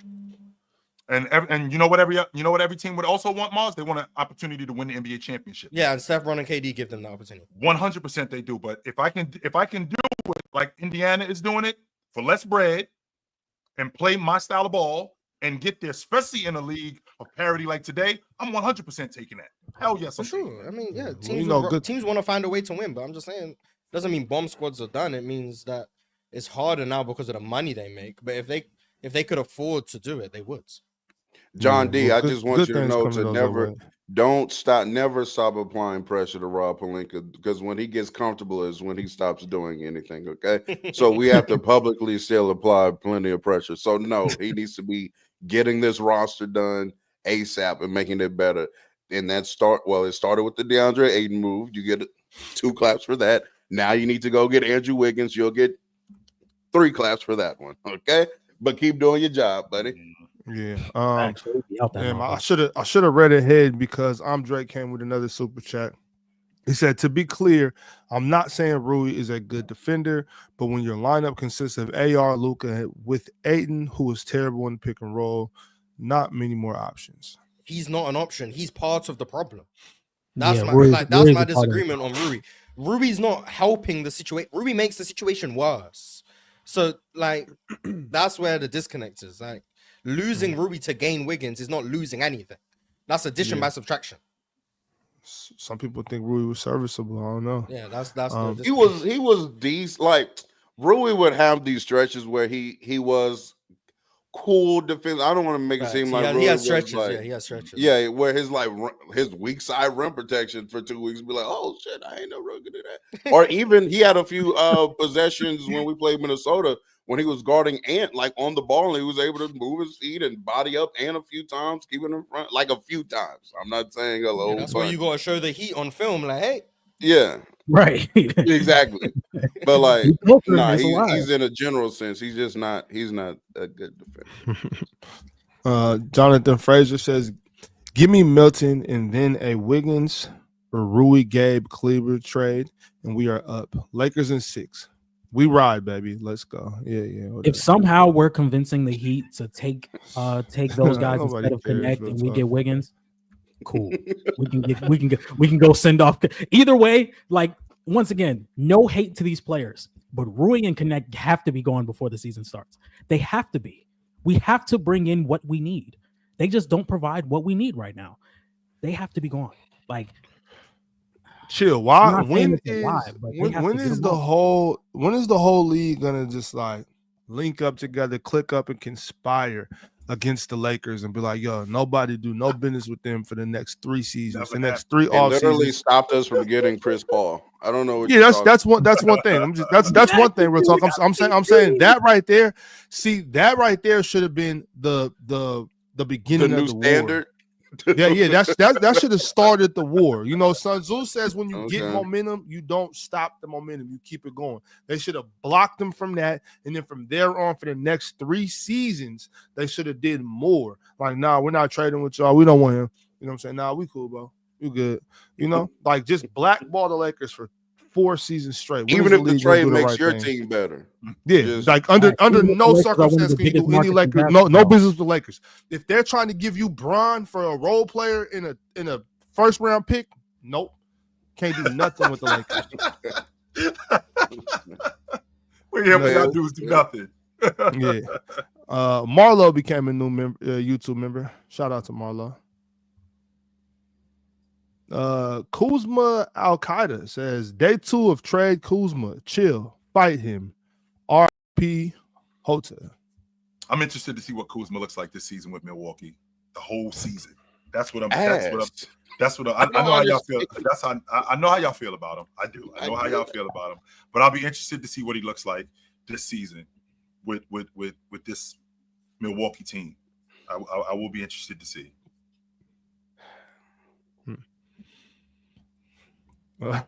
Andrew Coleman's been a member for 20 months. Shout out to Andrew. Anyone see that 7-team trade with Durant? Yeah, I do see there. What is this about? Can you guys explain? They're just gonna combine a bunch of trades into the one trade to make it a big trade. Well, what happens is if you combine trades, then you can get salary cap relief, and then you can basically, instead of just doing like 1-for-1s like the Nuggets, if they combine the Cam Johnson, the Jonas Valanciunas trade, then that gives them more cap flexibility to all put it in one, because then you can aggregate salaries if you're underneath the second apron. So the more teams get involved, if you're under the second apron, then basically you can aggregate salaries, you can lower your cap hit, and then you can thus have more room within the first apron or below the first apron. So That's instead a lot of that. So it's not a bunch of new trades. It's the trades that have already been made are all being combined Well, to the make trades one that have been jumbo made, trade. and then possibly a new trade. Then you just level it out. Yeah.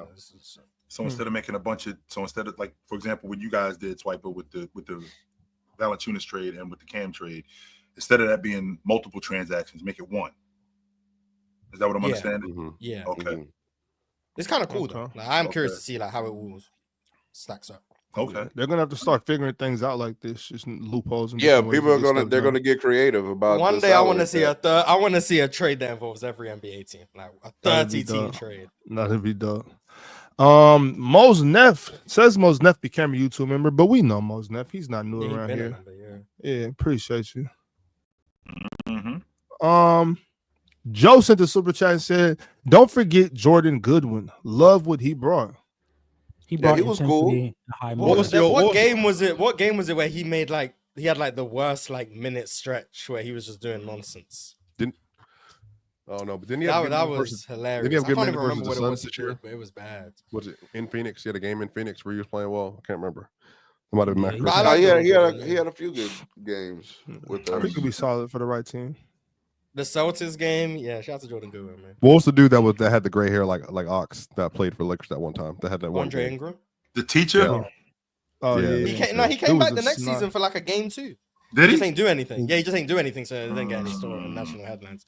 He had a banger too. He came back. Swipe. I think people know what gray hair looks like. No, I just referencing because I don't have gray hair. So, there's no reference point for me. Right. 913 T-Mac says Walker Kessler was a better fit for the Lakers. DA's defense will be exposed in the middle of the season and is going to piss me and John D off. What's the problem? I'm so sick of Danny Ainge. I wish I could say that I wasn't. I'm just so sick of him, man. I'm just passionate about my team. That's why does it matter if Kessler was a better fit if you can't afford Kessler? You can't afford a Mercedes. Enjoy your Honda. Okay. What's crazy is that he's not even that. Well, ain't he still on his rook deal?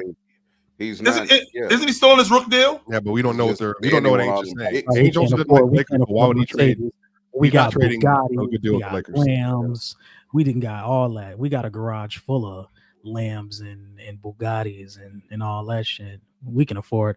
We just in a bad spot right now. We in a bad spot. We gonna get right up there. Lambo money now? Wait, John D. I got one for you and Real Talk. Reeves and Rui for Patrick Williams. Yeah, no. I'm good. Straight. So straight. I'm so straight. We good. Hey, Real Talk. Rod, I thought I had you. Rod, I tried to plug you. Cool. We good on that. So cool. Real Talk. He sound like my man. I just picked up the phone. Hey, Real Talk. Honey on the phone. No. Tell her I ain't here. Yeah, no. nah. Hang the I'm phone. good on that. No. Tell her I'm not here. No. That's off the table, Rod. Sorry. Try again. Sorry about it says, or you get Ayton who folds under brighter lights just like he does everywhere else he's been. The Suns had 3 other bigs before they didn't trust him. Here's my thing about Ayton. Like, okay, he's starting for that. Number one. He was a number 1 pick for a reason. We'll start there. Let's start there. Very good athlete. Well, very fluid athlete for a 7-footer. I do think he's going to be a fantastic pick and roll partner when it comes to Luka because he can pick and pop and pick and roll, finish vertically. You know what I'm saying? Be a lob threat. There are good things that Ayton can do. Right, I think it is wrong to talk about Ayton like Ayton is just a trash player. He's not trash. He's a very talented player. He started. His problem is in the NBA Finals. He started on the team. He started on the NBA Finals exactly. His problem is the motor and intangible issue. Now, hopefully, playing with LeBron and possibly JJ Redick, we'll see if that changes anything. Possibly you kind of are, but he's not a bad player though. It is like some Laker fans I'm seeing are talking about Ayton like he's trash. He's not a trash NBA player like that. That's just false. He's not trash. Hey, Swiper, somebody Hunter wants to know, Swiper, what are your thoughts on the Nuggets coaching staff coming into this season with Adelman, JJ, and now Jared Dudley? I think they're developing a great staff. I like know the you had player. Jared Dudley. That's dope. Yeah, he's Jared good. Dudley just signed today. I think Yeah. getting the players in the building are good. You get some leaders in the building. They're not going to have DeAndre Jordan likely this year.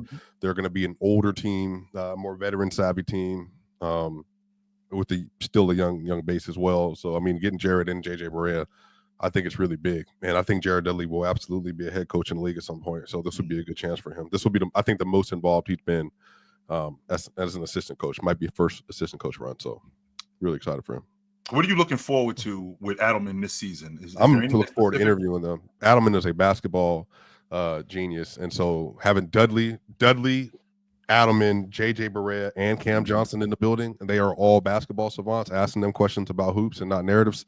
It's gonna be great. I can't wait. It's gonna be phenomenal. Shout out to Val in the chat. I just want to say what's up. What's up, Val? How you doing, brother? Look at the positivity, man. Look at the positivity. That's what I'm talking about. Yeah. Shout out to Mo too, by the way. Shout out to Mo in the chat too. Trayvon Ray says He that finna cook when y'all last in 5 minutes. They got a positivity. Trayvon Ray dropped a super chat. The AD KD convo transitioning into KD Jokic convo just lets me know that we need to reserve the word clears because that was a KD roller coaster. I think KD clearing AD on offense is just valid in my opinion.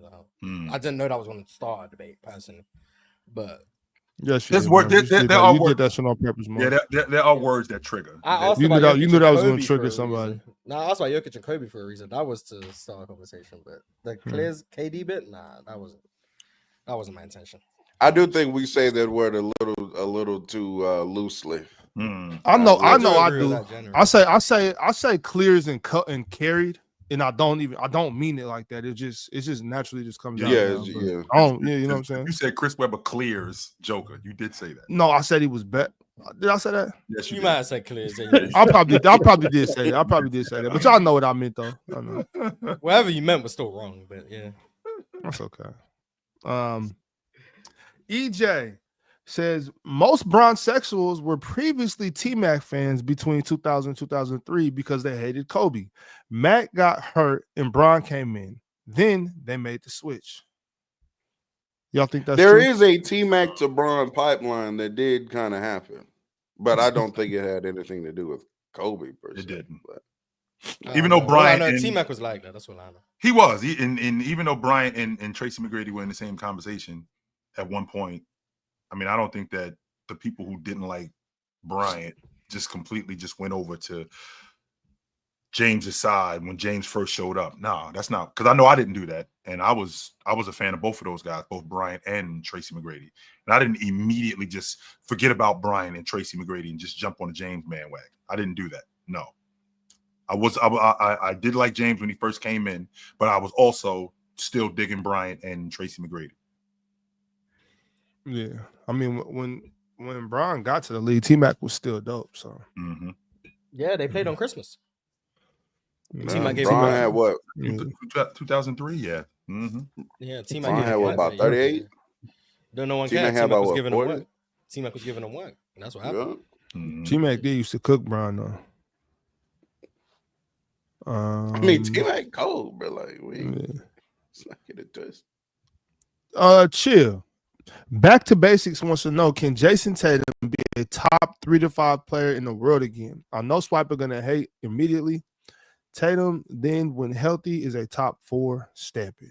I think we can get back. I think we can get back to that conversation depending on what he looks like when he comes back. Again, he ended up tearing his Achilles at 26 years old. So he'll be fully healthy, not next season, but the year after that. So we'll be going into 27, close to 28. And I still think that at that level, I mean, at that age, he can still play at that level. And I think we can I think we can get back to that conversation depending on what the Celtics put around him. Yes, I do think we can get back there. If the whole league's healthy, Tatum's like the 6th best player in the league. That's where he's at. He's like 6th. But that's still cool. Just definitely not top 4. Yeah, for some, he can't get back to a place you never were. For some people, top 3 to 5. So, Yeah. Cowboy Bob wants to put an end to the KD versus AD conversation. So he wants to let y'all know. Handle, pull up, post, yes. KD is better than AD. Go, New York, go. Yeah, I don't think any of us argued that. I think that was legit. Yeah. 913 T-Max says, chill. Dion is a brown. That's supposed to say sexual? Brown sexual? Sexual. Oh, he's trying to let you. Oh, okay, got you. Yeah. Mm-hmm. You're not the only one. We got some. We're gonna have some real brown sexuals. Nigga, man. Okay. Become a YouTube member. Mm-hmm. Crazy name. Yes, sir. Yeah. All right. Gotcha. Let me see. What else we got? Cowboy Bob said, Ron's gone, but we'll read it anyway for you, Cowboy, not for Ron. Ron said, you lost me. Ron, you lost me, bro. One thing doesn't make you better. KD draws more than AD. Shake my head. I have to say this is the first time I agree with Swiper. He's upset about agreeing with you, Swiper. I think people have people they like and don't like. So therefore, that's just the way the conversations roll. So I don't really thought that segment went way longer than it needed to go. But I agree. Shots. That should have been that long of a conversation. No, as far as the drawing the attention, I don't think Ron. That wasn't the wildest thing he said as far as that when y'all were having that discussion, because AD was starting to draw. Like AD, if you were watching the Lakers last year and maybe even the year before, you could argue that AD was shifting defenses even more than LeBron on the team. Now, could he make all the passes and the reads? No, obviously. But as far as who defenses were like loading up on and stuff, like he was getting a lot of attention. It's a fine line, though. Sometimes you have to acknowledge that some guys get attention because defenses know they aren't going to make the right decisions. So it's like, but it's a fine but I also line think it's because when AD does have a physical advantage over his matchup, he can pretty much put the ball in the basket at a very high clip. I'm not saying that the reason he got all that attention is because he can't make decisions. I'm just saying getting more attention doesn't always mean that it's better, is what I'm trying to get.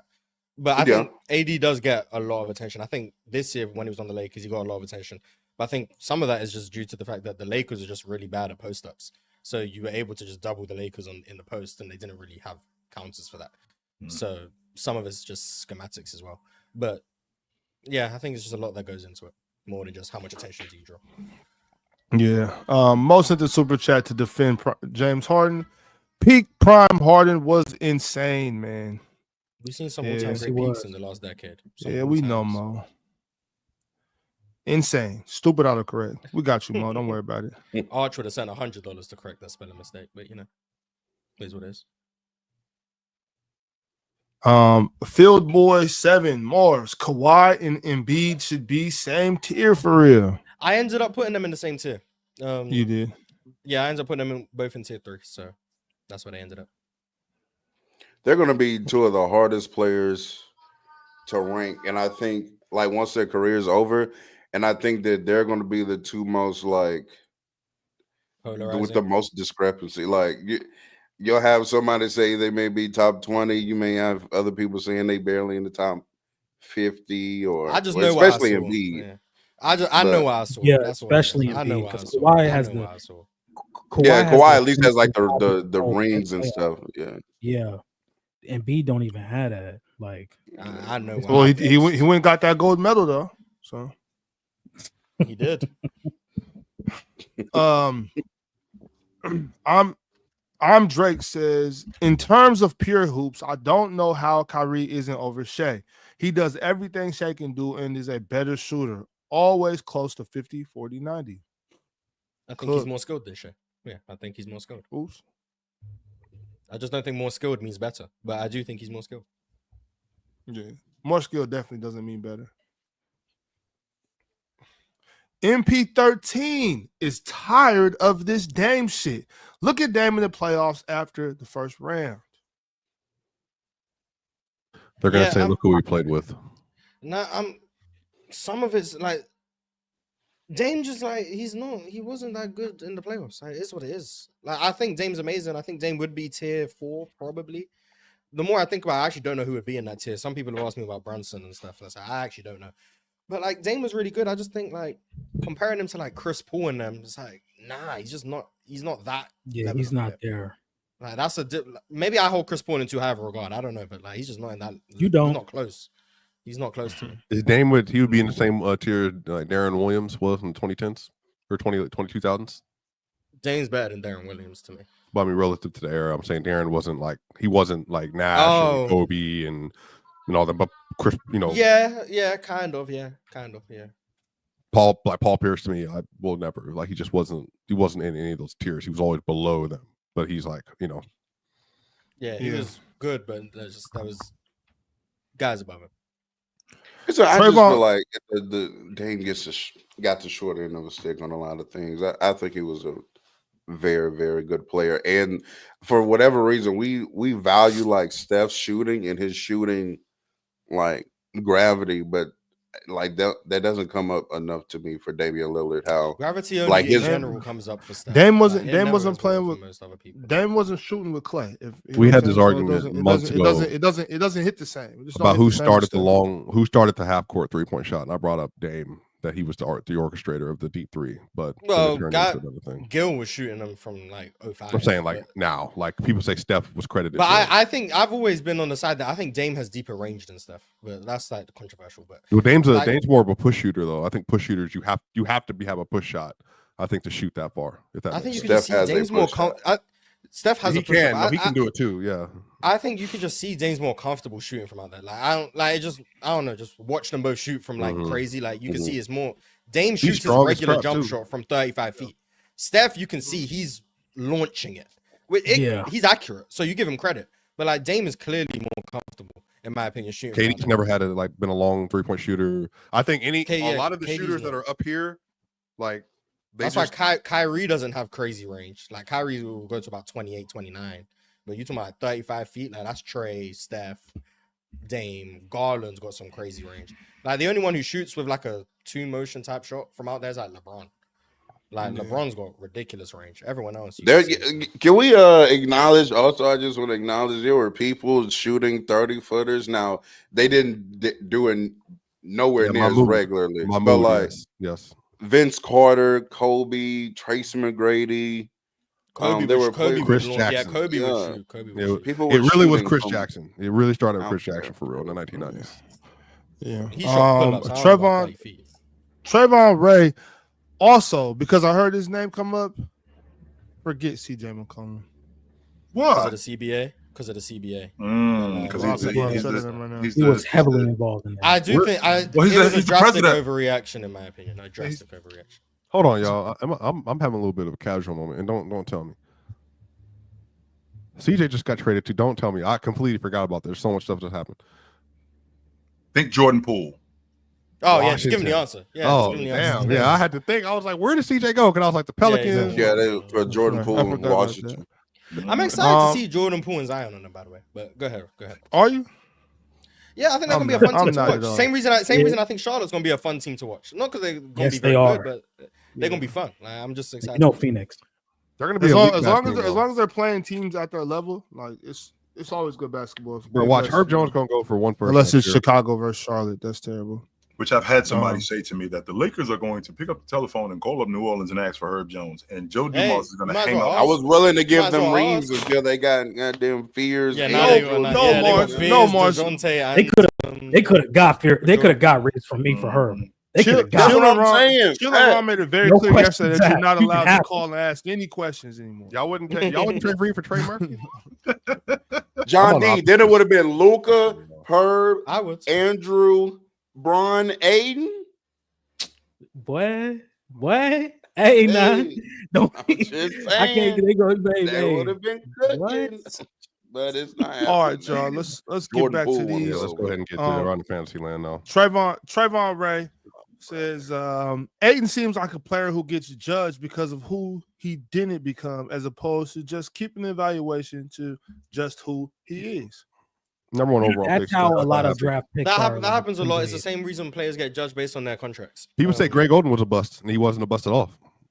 He was a good player. He just got hurt. Was it? Yeah, it depends how you define the term. But yeah, I think Ayton gets held to a number one pick standard. He's a good NBA player, and he's going to be great for the money he's making for the Lakers. Matthew Adams became a YouTube member. Shout out to you, Matthew. Back to the Dame talks. Renji says prime Dame is overrated. No in-between game. Never had a good series past round one. He's been terrible in closeout games since 2019. Kyrie is greater than him. I don't know where he's rated to know if he's overrated, but I do have gripes with Dame in general. I'm not as high on his decision making as I said yesterday to Real Talk. The in-between game, I think he can get sped up quite a lot. I don't think he plays with elite pace. I think his rim finishing leaves a bit to be desired. And then defensively, I think he's one of the worst defenders I've seen. So all of that was that. He could have signed a minimum somewhere, and if that Bet US thing is true at all, it can be Warriors, Denver, Heat. Wherever he goes. Warriors would be great too. I would love to see Dame coming off Jokic DHS. Yeah, that would be spectacular, but I don't think it's going to happen. He won't play till May anyway. At that point, Dame could come off an Achilles injury, play 12 minutes, and be perfectly fine. Okay. Big fan Breezy. Cam Thomas and the Brooklyn Rookies will shock the NBA. Not even the best player on his team anymore. Oh, he's not. Who is? I'm not a Cam Thomas guy, but that's just me. Was Dame? Wait, who's the best player on the team? Michael Porter Jr. He's saying MPJ. I'm not a Cam dude, so I could be wrong. He's not my type of player. Cam's another one of the worst defenders in the league. So my question is in the 19 West Finals, was Dame bad more than he just got his ass kicked? He was bad. He stunk. Yeah, he was bad. I just think Curry kicked. He was dealing with a rib. He was dealing with a rib injury though. That's what I don't. Was that a result of Curry kicking his ass, or was he just bad?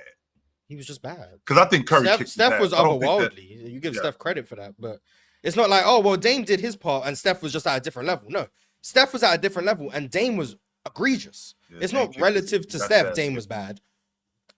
Let's go to the box score. Let's box score watch right quick. What did Dame average in that series? He's only been to the conference finals. Let's just put it like this, Mars. You ain't got to look at Dame. Curry averaged 36 a game in that series. Dame averaged 22, 5 rebounds, 8.5 assists. You talking about 19? Yes. Yeah, and he shot 37% from the Look at the second round that he shot. He was bad in the second round too. Yeah, guys, you got. He shot 37% outside of game. Dame was just bad. Like he was bad. Not a good, bad year. Who was guarding Steph? Ennis Freedom and drop coverage. Speaking of Dame, Trayvon wants to clear that up for y'all and let y'all know. He said, "Nah, F CJ McCollum as a player." Damn. No, I don't know what that's. No, I think CJ nice. I think CJ nice, man. I like CJ. He was dope. He was cool. I like watching him as a backcourt. Fuh says Fox over Kyrie over Luka and SGA. I couldn't agree more. Which means Fox better than all of them. Couldn't agree more. That's what that means. Ray B sends a super chat. Crazy that WC has Western Conference has gotten even more unpredictable. Yeah, is it unpredictable? It's the same as what it was last year, but it's gonna be a bloodbath again, like it was last year. With more teams though. So. Yep. Assuming Mars, Vale wants to know, what does peak Wemby look like? Like you could just project anything going forward with Wemby. Like he's at such a blank canvas. Like you're looking at maybe the best play finisher in the sport, someone who can self-generate threes at a high clip, shoot high volume threes at a very elite percentage, and you're looking at maybe the best defender of the modern era. At least he can get to that level. Like Wemby has a chance to be tier 1. Like that's what I think he has a chance to be tier 1. I think at worst he'll get to tier 3 at worst, and then I'd settle when he probably just gets to tier 2. Do you think he can self-generate threes? Yes, he already does. I think we've seen he can self-generate threes. Mm-hmm. He already does. Real talk. Whether that's off the bounce, but I'm saying step backs and stuff. Most of his. I'm not saying he's going to come up the court, run a pick and roll. Most of his threes are pick and pump. No. Yeah, most of his threes are pick and roll. I'm not saying he's going to be James Harden. I'm saying he can generate threes. He was shooting like 5 Well, I don't remember the exact number. I know as a rookie, he shot like 47% on step backs. Yeah, as a rookie, he was like 47% cooking. step backs, 40% on pull up threes. This past year, I think it regressed a bit, but he's capable of generating threes for himself. Yeah, he's capable. In fact, I'd argue that he should probably do it less than he does, but he's capable of doing it. Where are we? Oh, Ox left. Yes. I don't have the controls. I can't do it. I can't. What do we have? Yeah, I'm not on the other side. As Mars would say, we need a tertiary host. There we go. Don't worry about it. Don't trip. Well, our point guard can't come off the floor. Smooth Tube says Diapa, I never been one to tell someone to get off Johnson, but you crossed the line with that Curry comment. Get off Jokic Nuggets. So is that supposed to say swiper? Yeah. I'd assume what Curry comment? Gotcha. You think Jokic a better offensive player than Steph, right? I think it's an argument. I think they're probably the two best, I would say. I think it's an argument. Here we go, swipe them. There we go, because I'm very high on Steph's offensive peak. Yeah, but I mean, I think in this space, I don't think Jokic is considered like of that caliber. I think there's multiple people here that think there's one or two players better than him. So we have a polarizing views of what exactly he is. So I think that wouldn't say anything to how we feel about him as an offensive player. Well, I think it would, because I think a lot of people don't look at even this last year. Even as great as it was, I think people will say that 2016 was still better, or 2012 Bron, or 87 Magic, or 91 Jordan, 67 Wilt. I mean, you're naming like other all-time. I am. I know. I'm going through it. I'm just. I'm saying now that you put the box score plus the encore stuff together. I mean, Jokic has a pretty strong. I would say just a really strong argument. Is what I'm saying. Without being who doesn't acknowledge he has a great argument? Some people do. There's a good matter of fact. A lot of people in the chat. Don't think so. Just because they would choose another player over doesn't mean no. They would say Jokic is overrated. He has an argument. I'm saying they're saying Jokic is overrated relative, like, you know what I mean? As an offensive player? Yeah, 100%. Interesting. He is a little overrated, but that's okay. Sorry about it. AD was in the MVP race before he ran into Jokic. What year? I don't know. Oh, is he talking about that 8-game stretch from AD when he was like 35 and 15, maybe?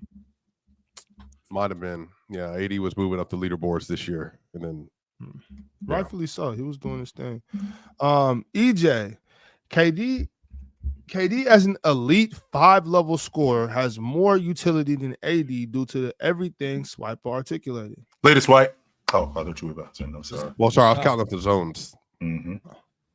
But yeah, K. Oh yeah, so I think 5-level scoring is what? Right at the basket, dunks, layups, and then restricted area, mid-range, threes, and then deep threes. No, floater, mid-range threes. Because he's not a deep three. Floaters, mid-range. Yeah, remember there's the floater mid-range, the Jokic Trae Young area, and then there's the mid-range area. There's no situation that KD can't score. If you want to call it 5 levels, 3 levels, 8 levels, whatever levels. KD has every level. Like, however many levels you think there are, KD has all of them. Like, there's not going to be a level you add in that KD doesn't have.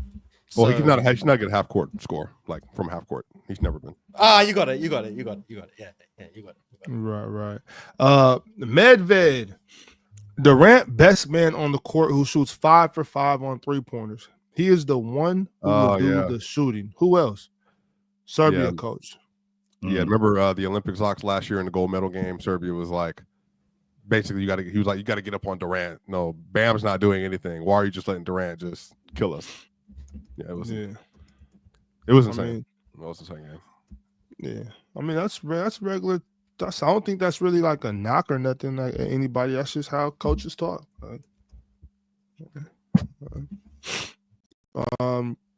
Bruno 21. How far do you think Sixers can go if Joel is 85% of 23 MVP season? Also, this show is fire. 85%. Screw the Knicks. Damn. Screw the Knicks. I mean, it depends where the 85% is. Is it 85% total, or is it the offense regresses but the defense is still 100%? Like, no, just everything goes down 15%. So everything decreases 15%. Yeah, I don't think they're winning anything. You could probably afford maybe some of a defensive hit, but you need the Joel offensively. you need Yeah. that. So it depends what if you're decreasing everything by 15%. No, I don't think so. I have Philly just all in the air because I honestly don't have any expectation of Joel Embiid right now. And if I were a betting man, which I am, I would probably just say he's never going to be like anywhere near as good as he was, if I'm going to be honest with you. We could probably get a Nuggets 76ers finals appearance this year, though. I've been very consistent. I pick Philly in 6 every year. It's kind of the running joke. I'm gonna do it again, by the way. I just want to see Joel Embiid healthy and at the level that he's capable at 23, 24. And whatever the results are, whether they lose in round 1, whether they lose in the finals, whatever, I just want to see it unfold. I just want to see what happens. I feel like basketball has been robbed of seeing that unfold. So that's it. Yeah, just give me one year. I want to see it. Whatever happens. If he's healthy in the playoffs and they lose in round 1, shit, at least I saw it healthy. I want to see something. I mean, what's there to see, Diesel? You've seen everything you got, everything they got. You've seen it. There's nothing else to show. The show is over. Go home. Shit. You know what I'm saying? Close the curtains. Wesley Allen, real talk. How can you not like Shelly, but Huda? First off, who said I didn't like Shelly? I adore Shelly. You know what I'm saying? She was just wrong in that situation. Come on, gang. That just is what it is, man. I don't know. You can't hear that, John D. I just haven't. Oh yeah, we've been streaming some episodes. Make sure you tapped in. I saw it all over the timeline, so I said, "Damn, this must be something I can." The American Love Island was hot. 2 hours out of. You know what I'm saying? If they ain't putting a basketball in a hoop, I ain't watching it. Yeah, I haven't watched it yet. Me and my they putting up numbers. That's for sure. They putting up stupid numbers. Peter Kashevsky sent through 50, and these are Macedonian dinars. So that's what's up, man. Appreciate it.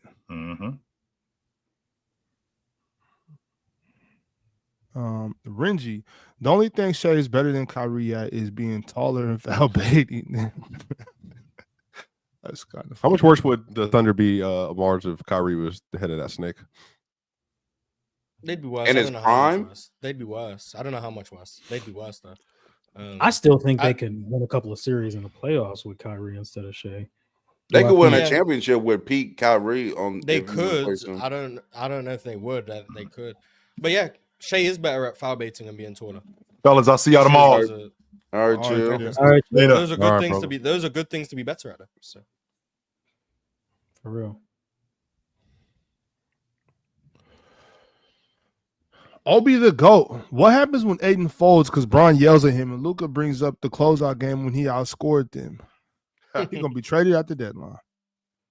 We'll just let him rock until it's time for him to go. I mean, once again, that sounds like a toxic locker room.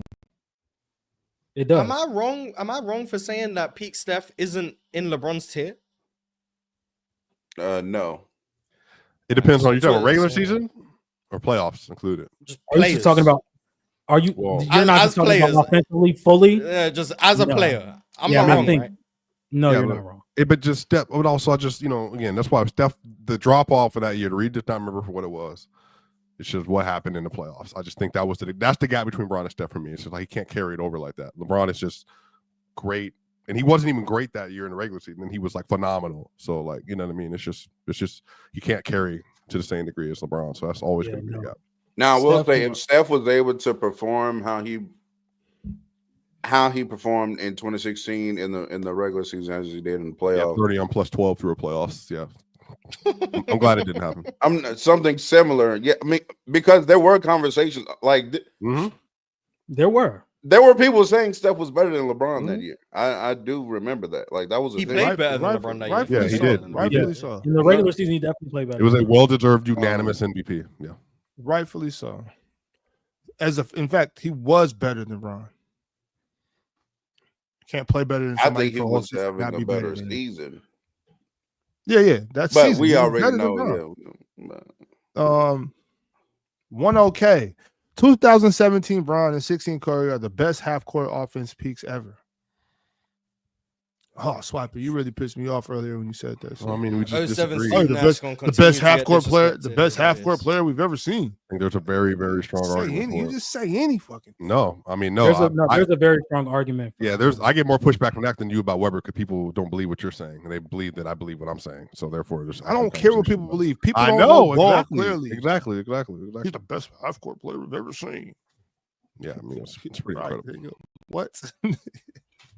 Yeah, Agent Hazardous. As a Suns fan, I think we got to trade Book. Yeah, trade him. as an NBA community, I think they should trade him. Yeah, we would Depends like what to you see give me, Book but up out of I there. wouldn't trade Book. I'll trade Book for like Kyle Kuzma or something. Okay. Yeah, AB TV says send Shelly ass home and Orlandria. Alandria. Olandria. That's a bridge too far. AB TV. Bridge too far. Okay. Olandria, she sounds like she fine as hell too. Go look it up. I'm going to Go look it up. That name is just intriguing me. Go All right, look it up. That's the end of that, y'all. No more super chats. All right, y'all. Peace. Merry Christmas. All right, squad. y'all. We'll see y'all tomorrow on the panel. We'll be right back. All right. Merry Christmas.